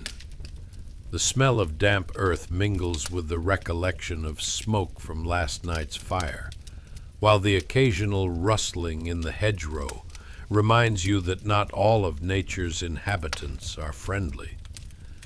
Perhaps a curious rabbit lurks nearby, plotting its next culinary atrocity, your precious sprouts. With your belt loosened from a winter of scant rations, you'd think you'd feel lighter, but wisdom weighs more than a sack of potatoes here. As you stand there, you aren't exactly filled with joy. No, you're more like a weary warrior clutching a faint glimmer of hope. You'd love to rejoice over those first green shoots, but instead, it feels more like that moment when you open a bag of chips, only to discover they've gone stale. Each sprout is a promise that could turn into disappointment faster than you can say, plague. The sun tries to shine, but it's like a Bad actor attempting to steal the limelight. It barely warms the air before disappearing behind gray clouds. Picture the medieval peasants' version of spring. Every plant is a tiny miracle, yet to be testament to your enduring will to survive. You glance sideways at the sky, all the optimism of a pop-up tent under a rainstorm, secretly wishing you had a spare pair of underpants to put on, while neglecting your lot in life. And let's face it, the anxiety of what lies ahead is enough to fill a cathedral.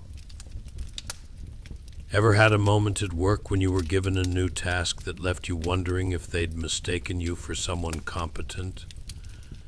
Imagine that, multiplied by the entire growing season, where every sprout can't just be a sprout. It's your family's destiny staring up at you, blinking like an unwanted holiday gift. As you watch the wispy tendrils of those sprouts working as hard as you ever worked at pretending to be interested in kale, you contemplate survival in its rawest form. Who knew that waiting for spring could feel like an existential crisis? You're reminded of the wild unpredictability of nature, infinitely more fickle than a noble's opinion about your choice of shoes. Life as a medieval peasant is all about endurance, like standing in line for your morning coffee on a Monday. Have you ever had that day when you were so tired that every little thing, like the barista using non-fat milk instead of the whole stuff you ordered, feels like a personal attack? Well, for you, every frostbite risk to that sprout is your weekend coffee mishap, and you can't help but stifle a dry laugh at your predicament because, hey, at least the goats are quiet for once. And speaking of goats, they're an ever-present reminder that you share this earth with creatures that really just don't care. They graze nearby, munching on everything you wouldn't want to eat, which gives them quite the audacity to eye your precious crop with what seems to be misguided confidence. Yes, they can have their grass, but you've got survival and maybe, just maybe, a chance to experience the joys of fresh food instead of the equivalent of oatmeal cooked with salt. As the sun dips behind the clouds and a chill creeps in, you realize survival isn't just about those sprouts. It's a stubborn stare down with all that life throws at you. And if you can find a bit of humor in the prospect of tiny plants growing violently against a frigid backdrop, well, that's the spark of resilience. The medieval heart beating softly inside your woolen vest. So breathe in that cool, damp air and remember, even in uncertainty, sometimes the most fragile of beginnings can lead to unexpected growth. Now, if only that rabbit would learn some manners. The budding warmth of spring just might be the universe's way of reminding you that every struggle is just waiting for the perfect moment to bloom. Well, unless you count those goats, of course. And just like that, the medieval sun sets, pulling us gently out of the smoky hut and back to the present. We spent the day navigating taxes, tilling the Lord's land, dodging leeches, and budgeting every single oat to beat the deadly shadow of winter. It sounds exhausting, but beneath all the cold, the hunger, and the constant threat of a local noble riding over your prized cabbage, there was a profound resilience. Think of the sheer stubborn grit it took to wake up day after day, year after year, just to work land you didn't own, for a meal you didn't quite trust, all while dealing with the existential dread of a failed harvest. That's not just history. That's proof that human beings are fundamentally, hilariously, refuse to die creatures. So tonight, as you tuck into your clean bed with climate control and a steady supply of safe, drinkable water, maybe whisper a quiet thank you to your medieval ancestors who survived lice, leeches, and soup that might kill you. Because history may be gross and terrifying, but it's also proof that people are stubborn, hopeful, and kind of ridiculous. Let the sounds of the distant, imaginary pig settle into the background. Your bed is safe. Your water is clean. The fees for getting married are, thankfully, optional. Close your eyes. Let go of the day's worries and drift peacefully into the quiet, comfortable, modern night. Sleep well.